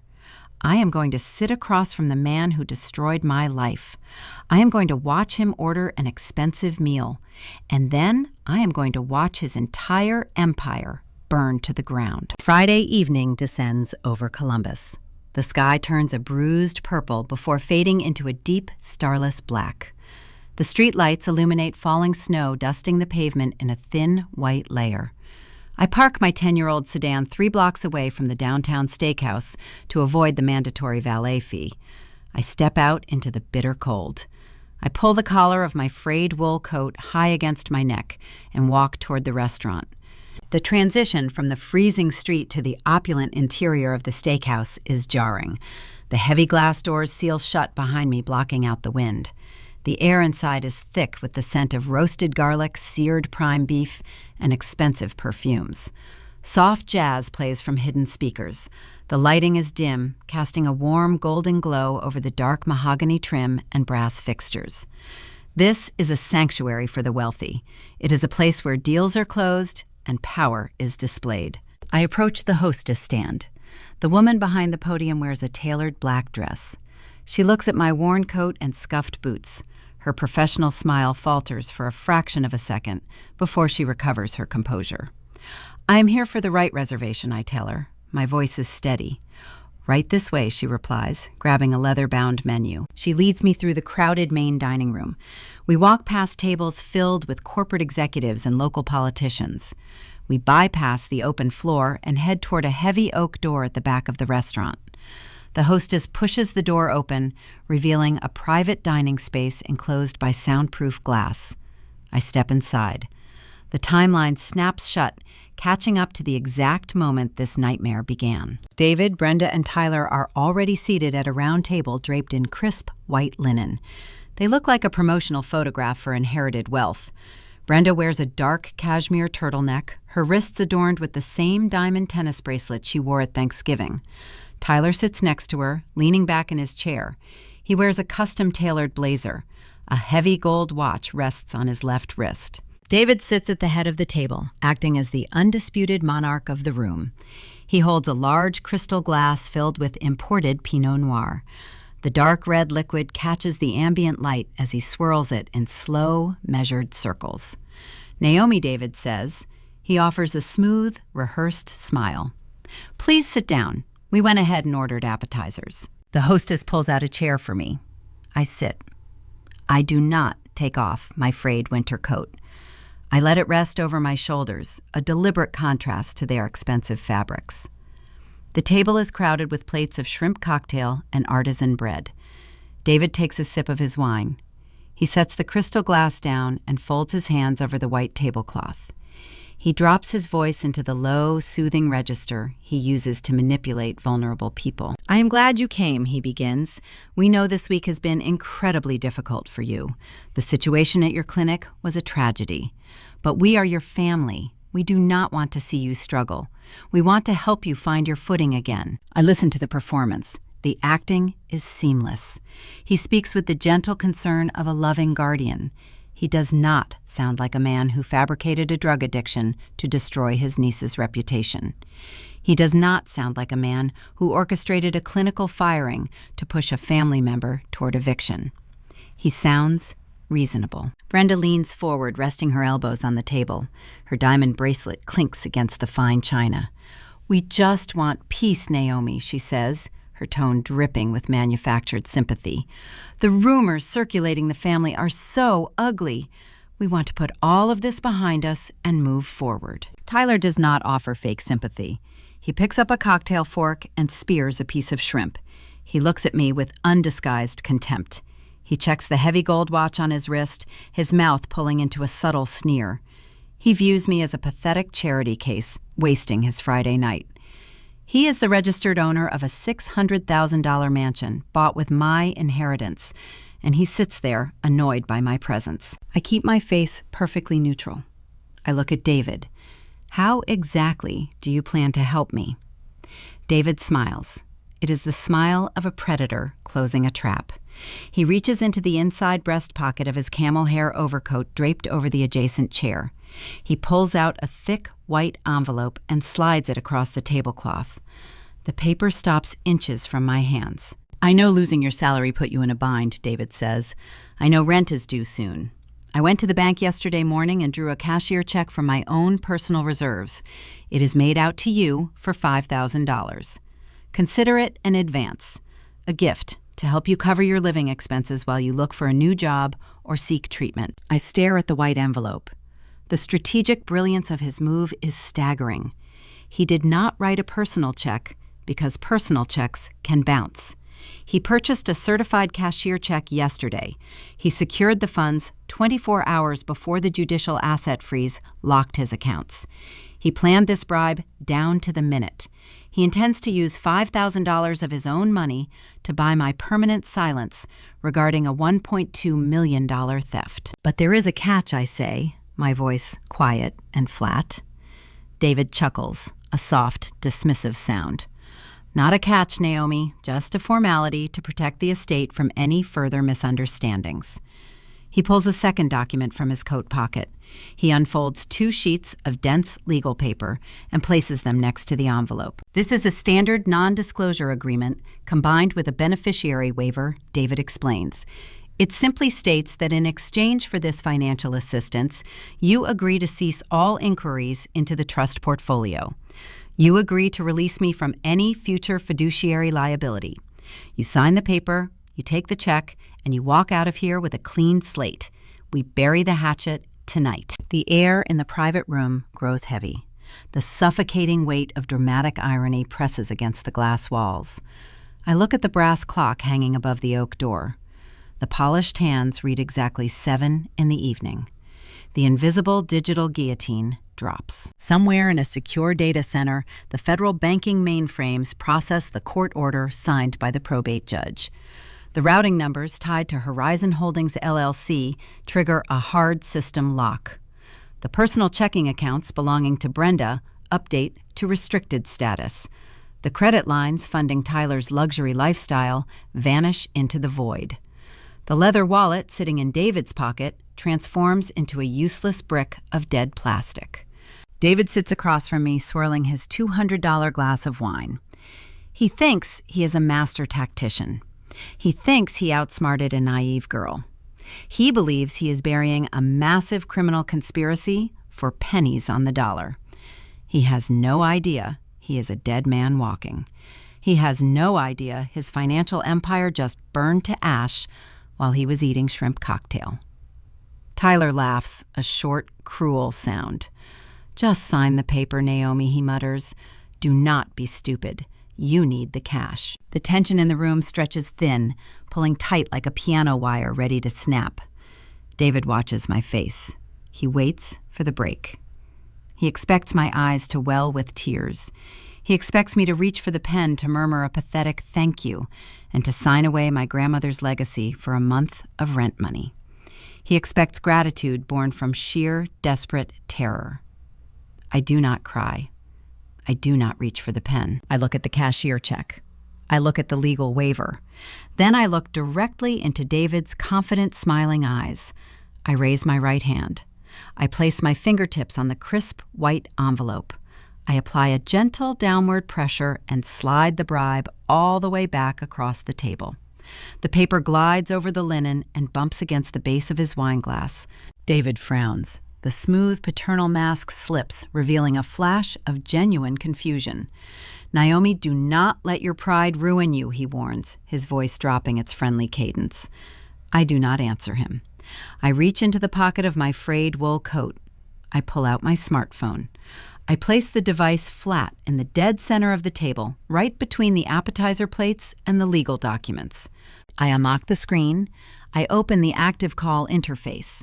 I do not type a number. The line is already connected. It has been connected since I walked through the oak door. I press the speakerphone button. The small green icon on my phone screen pulses. The call timer shows 52 minutes. The line has been active since the moment I parked my sedan 3 blocks away. Sarah has been listening to every single word spoken in this private dining room. She heard the fake sympathy. She heard the arrogant bribe. Now it is her turn to speak. I keep my hands folded in my lap. I do not look at my aunt or my cousin. I lock my gaze directly onto David. His confident smile falters. A flicker of confusion crosses his face as he stares at the glowing device resting next to his cashier check. "Sarah," I say, my voice slicing through the heavy silence of the room. "Could you please confirm the current liquid balance of the Helen Wright Generational Trust?" The quiet static of the open line hums for 2 seconds. Then Sarah speaks. Her voice projects from the small digital speaker with crisp, lethal authority. She does not sound like a grieving relative. She sounds like a forensic executioner reading a financial autopsy. "The primary liquid reserve holds a balance of $0.00, Sarah announces. Her words bounce off the soundproof glass walls. Over a period of 11 years, the trustee initiated a series of outbound wire transfers totaling $1.2 million. These funds were entirely misappropriated from the estate and redirected into a private holding company registered as Horizon Holdings, LLC. The shift in the room is instantaneous. The atmosphere changes from relaxed arrogance to suffocating terror. David stops breathing. The smooth, rehearsed patriarch vanishes. The blood drains from his face, leaving his skin the color of wet ash. His eyes widen, fixated on the small glowing phone. The crystal glass of Pinot Noir is still in his right hand. He was holding it mid-swirl, anticipating a toast to his own cleverness. The kinetic energy of his confidence turns into a sudden, uncontrolled tremor. His hand begins to shake. The tremor travels up his wrist, vibrating the delicate crystal. The dark red wine sloshes against the rim. He cannot steady his grip. The liquid breaches the edge of the glass and spills over his knuckles. Thick drops of dark red wine fall onto his crisp, starched white cuff. The fabric absorbs the liquid instantly. A jagged crimson stain spreads across the expensive cotton. It looks exactly like fresh blood. It is the perfect physical manifestation of his guilt seeping out into the open. The stain ruins the immaculate presentation he spent a decade cultivating. Brenda recoils in her chair. A sharp, ragged gasp escapes her throat. She brings both hands up to cover her mouth.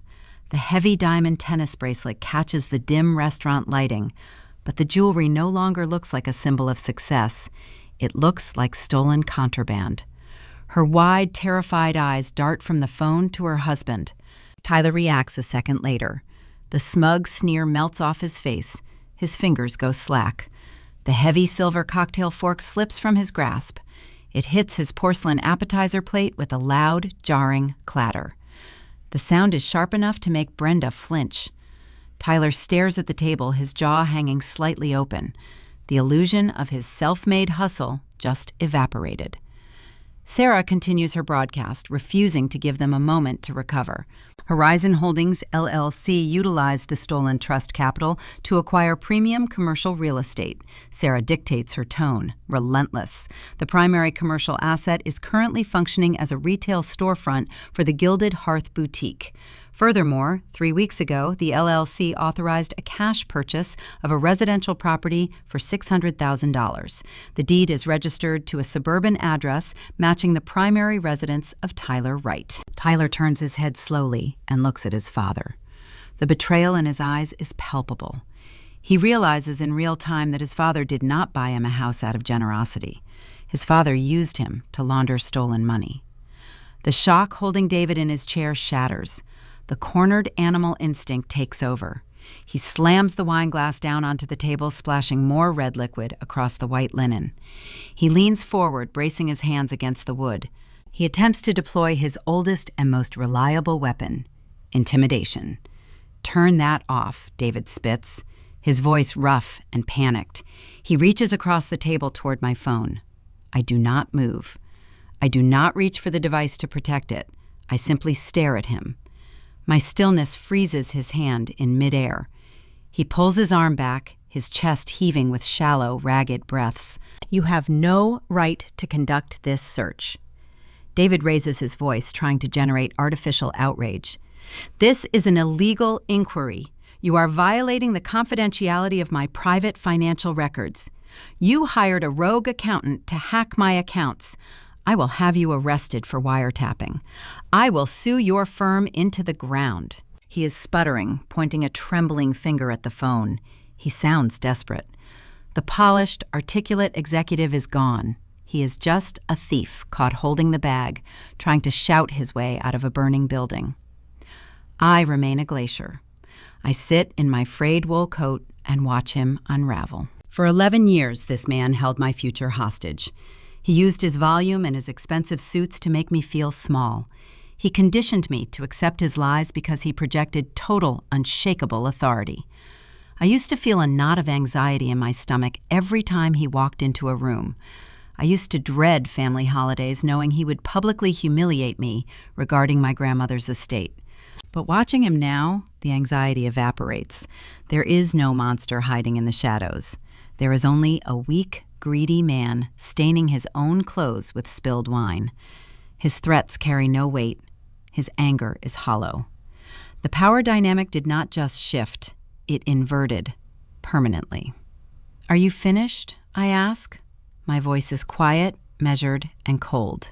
David opens his mouth to shout another threat, but no words come out. The icy detachment in my tone paralyzes him.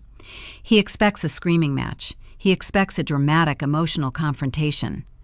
My total lack of emotional reaction terrifies him more than Sarah's forensic report. "You think privacy laws protect you, David?" I say, keeping my gaze locked on his pale face.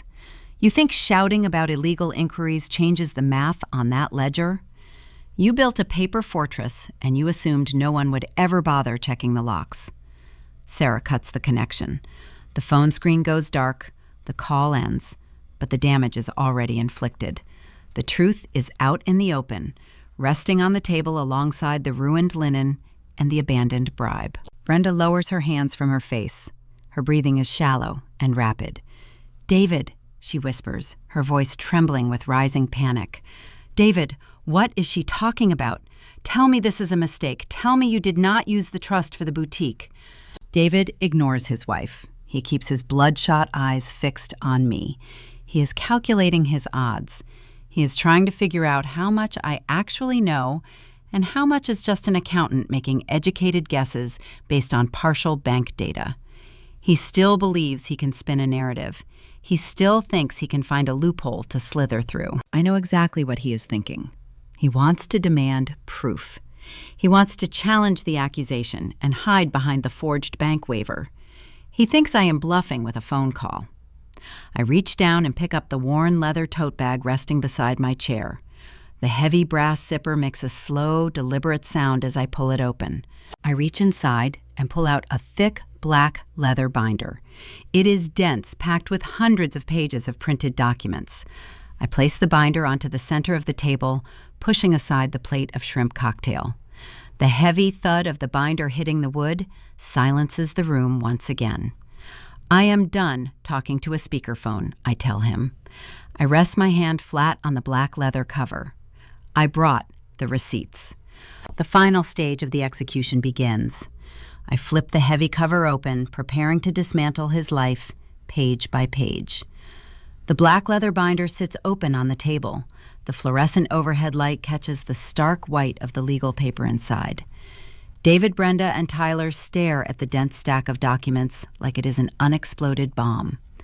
The air in the private dining room is stagnant, smelling faintly of spilled wine and mounting panic. I do not hesitate. My actions are deliberate and unhurried. Working as a healthcare administrator trains you to deliver catastrophic medical news with a steady, even hand. You do not soften the blow. You provide the clinical facts. I pull the first document from the top of the stack. It is a high-resolution photocopy of the beneficiary waiver David submitted to the regional bank. I slide it across the smooth white linen. It stops right next to his wine-stained cuff. David looks down at the paper. He recognizes the form instantly. It is the document he used to lock me out of my own grandmother's estate. It is the signature he stole from me on Thanksgiving night under the guise of a medical proxy for his ailing sister. Federal wire fraud and identity theft, I state. My voice is quiet, but it carries absolute authority. You presented a falsified legal document to a federally insured banking institution. You used it to unlawfully restrict my access to the generational trust. David swallows hard. The muscles in his throat jump. He tries to muster a defense. His voice cracks on the first syllable. You signed that paper, Naomi. I have the notary stamp to prove it. A judge will look at that stamp and throw you out of court. I reach into the binder and pull out a second piece of paper. It is a certified transcript of the audio recording I captured at the Gilded Hearth. I slide it directly over the forged waiver. I do not need a judge to look at the stamp, David. I just need a judge to listen to the audio file. I lean slightly forward, holding his panicked gaze. Melissa Trent confessed, on tape. She admitted that you force her to notarize financial documents using a photocopy of my expired college identification card. She admitted that I am never present in the room. She admitted that you run a forgery ring out of your wife's retail boutique. The color remaining in David's face vanishes entirely. The final pillar of his legal defense collapses. The state notary was his impenetrable shield. He thought he insulated himself from prosecution by keeping the conspiracy in-house. He never imagined I would walk into the store and pull a confession out of his own employee. He opens his mouth, but no sound emerges. He is paralyzed by the sudden, devastating reality of his exposure. I do not wait for him to recover. I turn my attention to my aunt. Brenda is gripping the edge of the table. Her knuckles are white. The heavy diamond tennis bracelet sliding down her wrist seems to mock her current terror. She built her entire social persona around the narrative of a successful, self-made businesswoman. She hosted charity galas. She gave interviews to local magazines about female entrepreneurship. I pull the third document from the binder. It is the commercial property deed for the building housing the Gilded Hearth. I slide it across the table toward her. Trust purchased real estate, I tell her.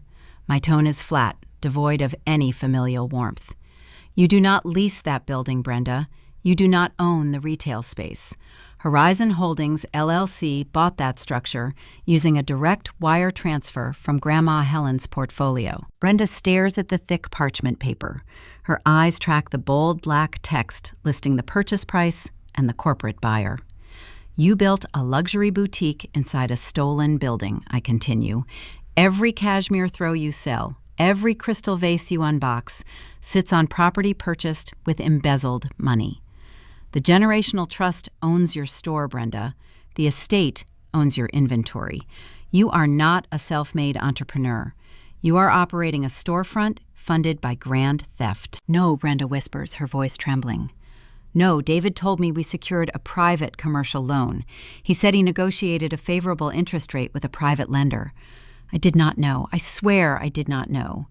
She turns to David, her eyes wide with a desperate, pleading panic. David, tell her we have a mortgage. Show her the loan documents. David cannot look at his wife. He stares down at his ruined shirt cuff. He offers no defense because there is no defense left to offer. His silence is a damning, absolute confession. Brenda lets out a sharp, ragged sob. She covers her face with her hands, her shoulders shaking violently. The illusion of her perfect, wealthy life shatters into 1,000 jagged pieces. The destruction of the parents is complete. I turn to the son. Tyler pushes his chair back from the table. The heavy oak legs scrape loudly against the hardwood floor. He stands up, his face flushed, a dark, angry red. He is a young man used to getting whatever he wants, whenever he wants it. He relies on loud, aggressive entitlement to mask his profound incompetence. This is ridiculous, Tyler shouts, pointing a finger at me. You bring some fake papers into a restaurant and expect us to roll over? You are crazy, Naomi. Dad is right. You need to be locked in a psych ward. I am calling security to have you thrown out. He reaches into his tailored blazer pocket for his phone. Sit down, Tyler, I command. I do not yell. I drop my voice an octave, injecting it with the cold, commanding tone of a seasoned administrator handling a combative patient. The sheer force of the quiet command halts his movement. He freezes, his hand hovering over his pocket. I pull the final document from the black leather binder. It is the state incorporation filing for Horizon Holdings, LLC. I slide it across the linen tablecloth, stopping it right in front of his empty chair. Look at the managing director line, Tyler. Read the name printed at the bottom of the page. Tyler hesitates. He glares at me, but his bravado wavers. He looks down at the document resting on the table.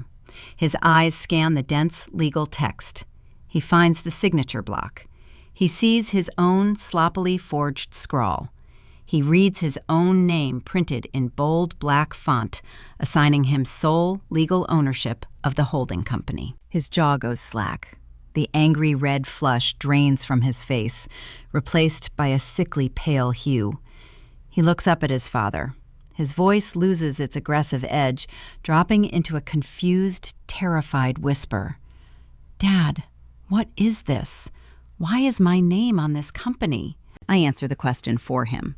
Because David made you the sole owner, Tyler. He funneled $1.2 million of stolen money into an LLC, and he registered you as the primary executive. He bought your $600,000 mansion in cash through this exact corporate entity. Tyler shakes his head, taking a slow step back from the table. No, Dad said he set up a trust for me. He said the house was an early inheritance advance. It was an advance, I agree, an advance funded by federal wire fraud. I keep my gaze locked on my cousin, watching the devastating realization rewrite his entire understanding of his father. When the Internal Revenue Service audits Horizon Holdings, they will not issue a subpoena for David. They will issue a warrant for the registered managing director. They are coming for you, Tyler. Your father engineered a criminal enterprise, and he designated you as the human shield. He set you up as the fall guy to protect himself from a federal prison sentence. The family dynamic implodes in spectacular, violent fashion. The polite, wealthy facade they wore when I walked into the room is annihilated. Tyler turns on David. He lunges forward, grabbing his father by the lapels of his expensive camel hair coat. Are you insane? Tyler screams, his voice cracking with sheer, unadulterated terror. You put my name on a fraud company. You set me up to take a federal tax charge. David tries to push his son away, his hands shaking wildly. Tyler, calm down. I can fix this. I can hire lawyers. We can restructure the paperwork. Just let me think. You cannot fix this, Tyler roars, shaking the older man. You stole $1 million and you pinned the theft on me. You ruined my life. Brenda begins to hyperventilate. She slumps forward in her chair, gasping for air, her hands clutching her chest. The sound of her ragged breathing mixes with Tyler shouting and David's stammering, pathetic, useless excuses. The private dining room descends into total, chaotic panic. The Empire of Lies took 11 years to build, and it took exactly 2 minutes to dismantle. I sit in the center of the storm, an island of glacial calm. I watch them tear each other apart. The vengeance is deeply, profoundly satisfying. But the execution is not quite finished. I have one final surgical strike to deliver. I reach out and close the thick black leather binder. The sound cuts through the shouting. Tyler stops shaking his father and looks at me, his chest heaving. David slumps back in his chair, breathless and defeated. They expect me to offer terms. They expect me to demand the cashier check back or force them to sign a confession. They still believe they hold some fraction of negotiating power. They do not understand the timeline. They do not know about the probate judge or the ex parte injunction. I look directly at my cousin. He is gripping the edge of the table, trying to steady himself. He still thinks his only problem is a looming IRS audit. He does not know his present reality has already shifted. Check your banking app, Tyler, I say. The instruction is soft, almost gentle. Tyler blinks, wiping sweat from his forehead. What? Pull your phone out of your pocket, I tell him. Open your banking application. Check the available balance on your primary checking account. Check the status of your credit cards. Do it right now. Tyler pulls his smartphone from his tailored blazer. His thumb trembles as he taps the screen. The restaurant Wi-Fi loads the application. He types in his security code. The screen illuminates his financial dashboard. The climax of the trap arrives in perfect silence. I sit back in my chair and watch his face as the 48-hour processing window officially closes. The screen of the smartphone casts a pale blue glow across Tyler's face. His thumb hovers over the digital banking application. He taps the icon. The loading circle spins for 3 agonizing seconds. The interface opens, revealing his financial dashboard. A stark red banner spans the top edge of the high-resolution display. Card declined. Accounts restricted. Please contact your local branch. Tyler whispers the words out loud. His voice is hollow, drained of its usual arrogant baseline. He taps the screen again, frantic and uncoordinated. He swipes down to refresh the server connection, hoping a glitch caused the error. The red banner remains locked in place. He navigates to his secondary credit line. Restricted. He opens the corporate portal for Horizon Holdings. Locked, pending judicial review. He drops the phone onto the white linen tablecloth. It hits the wood underneath with a dull thud. My money is gone, he says, staring blindly at the dark mahogany wall. Every single account is frozen. Brenda scrambles for her designer handbag hanging on the back of her chair. Her manicured hands shake so badly she struggles to pull her own phone from the leather pouch. She navigates to the merchant services application she uses to operate her Dublin retail boutique. She checks the payroll reserves. She checks the vendor credit lines. She checks the daily operating balance. 0 available funds. A choked, ragged noise escapes her throat. The boutique accounts are locked, David, she gasps. Her eyes dart around the private room as if the walls are closing in on her. The payroll draws tomorrow morning. I have 20 employees. The checks are going to bounce. The vendors will cancel our incoming shipments. The store is dead. David, the store is dead. David does not check his phone. He does not reach for his wallet. As a man who spent a decade manipulating financial systems, he understands the precise, lethal mechanics of what just happened. He knows a regional bank does not restrict a dozen associated accounts simultaneously due to a simple technical error. He recognizes the signature of a coordinated federal strike. He looks at the thick black leather binder resting near my hands. He realizes Marcus did not just file a complaint. Marcus executed a flawless ex parte injunction. A probate judge reviewed the unredacted ledgers, listened to the recorded confession, and stripped David of his financial autonomy. The realization breaks him. The physical collapse of the wealthy patriarch happens in slow motion. His broad shoulders cave inward. The tailored camel hair overcoat suddenly looks 2 sizes too large, hanging awkwardly on a shrinking, defeated frame. He slides forward in his chair, losing his upright, confident posture. The color remains entirely absent from his skin. He looks at me. Moisture pools in the corners of his bloodshot eyes. Real tears spill over his lower lashes and trace erratic paths down his pale cheeks. He is crying. He is not weeping because he feels remorse for draining his mother's generational estate. He is not shedding tears because he regrets firing his niece and attempting to ruin her professional reputation. He is crying because the trap closed around his own ankle. He is weeping because he is facing total, catastrophic ruin. "Naomi," he whispers.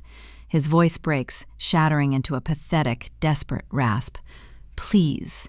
He raises his trembling hands, palms facing upward, in a gesture of total surrender. "We are family, Naomi. Please. You cannot do this. I will give you everything back. I will sign the properties over to you tomorrow morning. I will drain my retirement accounts to make you whole. Just call your lawyer. Tell him to drop the injunction. Do not put me in federal prison." I sit in my chair and observe the groveling man across the table. I analyze his words with the cold, clinical detachment of a healthcare professional triaging a terminal patient. Family. The word sounds foul coming from his mouth. He weaponized the concept of kinship to build his criminal enterprise. He used the title of a loving uncle to force my signature on a falsified medical proxy. He used the concept of family loyalty in a group text to brand me a dangerous drug addict. He invoked our shared bloodline to isolate me, to starve me out, and to push me toward eviction. I feel no pity. I feel no residual familial warmth. The grief I carried for Grandma Helen's stolen sacrifice has crystallized into pure, unyielding iron. I look down at the table. The thick white envelope rests near my porcelain appetizer plate. The $5,000 cashier check. The insulting, calculated bribe he purchased yesterday. He thought this single piece of paper would secure his safety. He believed he could buy my permanent silence for a fraction of what he stole. I reach out and pick up the envelope. I slide the heavy certified check from the paper sleeve. The official banking watermark catches the dim golden light of the restaurant chandelier. I hold the check with both hands. I pinch the top edge between my thumbs and index fingers. I pull my hands in opposite directions. The thick paper tears with a sharp, crisp sound. It is a satisfying physical noise, cutting through the sound of Brenda's hyperventilation and Tyler's stunned silence. I place the 2 torn halves together and rip them again. I tear the bribe into quarters. I drop the shredded, useless pieces onto my small plate, right next to a discarded shrimp tail. "You were right, Uncle David," I say. My voice is steady and resonant, carrying across the table. "The market was bad. For you." David stares at the shredded check. A fresh wave of tears leaks from his eyes. He opens his mouth to beg again, to offer another desperate, empty promise. But the heavy oak door of the private dining room creaks open. The outside noise of the busy restaurant spills into our silent glass cage. A waiter wearing a crisp black vest and a dark tie steps inside. He holds a slim black leather presenter book in his right hand. He senses the heavy, toxic tension immediately. He looks at the crying executive, the panicked wife, and the pale son. He hesitates, unsure of how to proceed in the middle of an obvious catastrophe. "I will take that," I tell the waiter. I hold out my hand. The young man looks relieved. He steps forward, hands me the leather book, and quickly retreats, letting the heavy oak door click shut behind him. I open the presenter. The itemized receipt details the luxurious meal they ordered before I arrived. The dry-aged ribeye, the $200 bottle of Pinot Noir, the artisan bread, and the imported shrimp. The printed total at the bottom of the page is $412. I pick up the receipt. I do not place it in the center of the table. I reach across the white linen. I drop the piece of paper squarely onto David's right forearm. It lands directly on top of the dark red wine stain soaking his crisp white cuff. "My coat might be cheap, David," I say, holding his broken gaze one final time, "but I do not pay for thieves." I reach down and grab the heavy brass zipper of my worn leather tote bag. I pull it shut, sealing the black binder and the forensic evidence safely inside. I stand up, pushing my chair back. The wooden legs scrape against the floor, echoing in the quiet room. I turn my back on the ruin of my family. I do not look at Brenda as she continues to sob. I do not look at Tyler staring blankly at his frozen phone screen. I walk toward the oak door. I grip the brass handle, pull it open, and step out into the crowded dining room.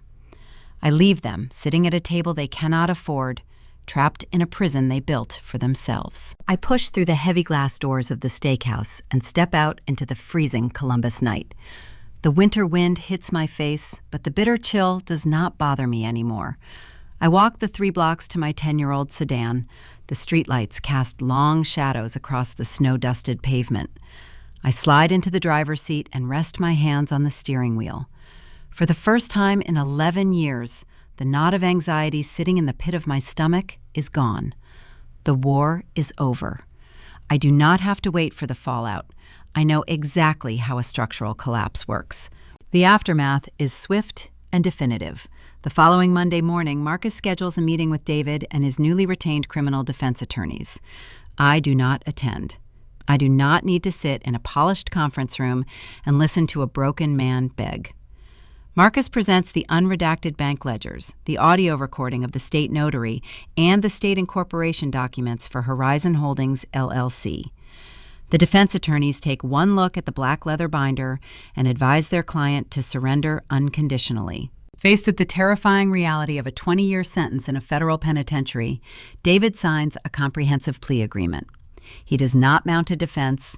He does not try to spin a narrative about the Apex real estate bankruptcy. The Franklin County Probate Court formally strips him of his fiduciary title. A judge appoints Marcus as the temporary receiver of the estate, tasked with recovering every stolen dollar. The dismantling of the criminal enterprise begins with the son. Tyler realizes his own profound legal peril. As the registered managing director of the corporate shell company, he faces direct liability for federal tax evasion. To avoid a conspiracy charge and a prison cell, my cousin turns state witness. He provides a full, sworn deposition against his own father. He signs the deed to the suburban mansion over to the court receiver. Tyler packs his belongings into a rented moving truck and vacates the property. The $600,000 house is listed on the residential market the very next afternoon. Brenda suffers a similar public humiliation. The commercial property housing the Gilded Hearth is seized by the estate. Court-appointed liquidators arrive at the upscale Dublin shopping district with heavy cargo trucks. They empty the storefront.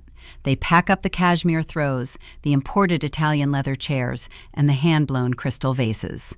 The inventory is auctioned off to replenish the trust reserves. Brenda loses her boutique, her social status, and her manufactured identity as a successful entrepreneur.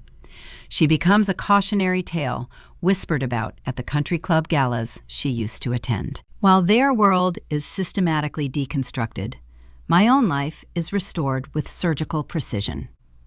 On a Tuesday afternoon, my phone rings. The caller identification displays the name of the clinic director, Mr. Sterling. I let it ring 3 times before I answer. Mr. Sterling speaks with a tight, stammering voice. He informs me that the Human Resources Board concluded their investigation. They reviewed the security logs and found 0 evidence of HIPAA violations. He offers a profound, strained apology for placing me on administrative leave. He asks me to return to my desk. He offers a significant salary increase to compensate for the emotional distress. I accept the offer, but I dictate my own terms regarding my office hours. I walk back into the healthcare clinic not as a defeated victim, but as a woman who survived a targeted corporate assassination. 2 weeks later, Marcus completes the asset recovery phase. The liquidated properties and seized bank accounts are consolidated. The generational trust issues its first legitimate distribution. I sit at my small kitchen table with my laptop open. I navigate to my federal student loan portal. I stare at the compounding debt that has kept me trapped in a cycle of poverty since graduate school. I type the full payoff amount into the payment field. I click Submit. The screen refreshes. The dense, intimidating numbers vanish, replaced by a simple green 0. A heavy, crushing weight lifts off my shoulders. I lean back in my thrifted sofa and breathe. Decades of financial anxiety evaporate in a single digital second. I do not buy a luxury car. I do not purchase diamond jewelry. I pay my rent 6 months in advance. I buy groceries without looking at the price tags. I secure the quiet, peaceful existence my grandmother intended for me. The universe possesses a flawless sense of irony. Uncle David declares total personal bankruptcy. The court seizes his custom suits, his imported vehicles, and the sprawling mahogany dining table where he used to deliver his annual lies. Stripped of his wealth and his unearned status, the former patriarch of our family faces the harsh reality of survival. He must secure immediate employment to satisfy his court-mandated restitution payments. With his professional reputation destroyed and his credit score ruined, David is forced to take a job at a regional logistics warehouse located on the industrial edge of Columbus. He works the night shift. From midnight to 8 in the morning, he stands on a concrete floor, loading heavy cardboard boxes onto wooden shipping pallets. He wears steel-toe boots instead of leather loafers. The harsh, fluorescent warehouse lights replace the golden glow of private dining rooms. His hands blister and callous. His back aches from the grueling, repetitive labor. He spends the darkest, coldest hours of the night performing exhausting physical work just to keep the heat running in a small rented apartment. It is the exact same shift Grandma Helen worked for 40 years. David tried to steal a nurse's lifelong sacrifice. Now he is condemned to live it. He experiences the bone-deep fatigue and the swollen joints she endured. He earns minimum wage, paying back the exact fortune he thought he was entitled to steal. The poetic justice is a perfect closed circle. Winter slowly yields to early spring. The Ohio snow melts, leaving behind a crisp, bright morning. The sky is a clear, piercing blue. I drive my sedan through the wrought iron gates of the municipal cemetery. The air is sharp and clean, carrying the faint scent of damp earth and new pine. I carry a wreath of fresh white roses. I walk along the paved path, navigating the quiet rows of granite markers until I reach a simple headstone bearing the name Helen Wright. I kneel on the cool grass and place the flowers gently against the base of the stone. I do not wear my frayed wool coat anymore. I wear a warm, tailored jacket that fits perfectly. In my right hand, I hold the yellow ceramic coffee mug with the chipped rim. Steam rises from the dark liquid inside. I take a slow sip. The coffee is bitter and strong. It tastes like endurance. It tastes like victory. I trace my thumb over the broken edge of the ceramic. Grandma Helen built a fortress for me. She worked through the pain and the exhaustion to ensure I would never have to beg a man for permission to live my life. David tried to burn that fortress down. He assumed my silence meant I was weak. He mistook my patience for compliance. He forgot that Helen raised a woman who knew how to navigate the cold. She raised someone who watched, who learned, and who waited for the perfect moment to strike. I look at the name carved into the granite. I whisper a quiet thank you into the morning air. I finish my coffee standing in the peaceful silence of the cemetery. The shadow that hung over my family for a decade is gone, replaced by the bright, clear light of the morning sun. If there is a predator in your life, let them talk. Let them build their fragile empires and spin their loud, arrogant narratives. Let them think they hold all the cards. Do not interrupt them while they are making their mistakes. Endure the isolation. Gather your evidence in the dark.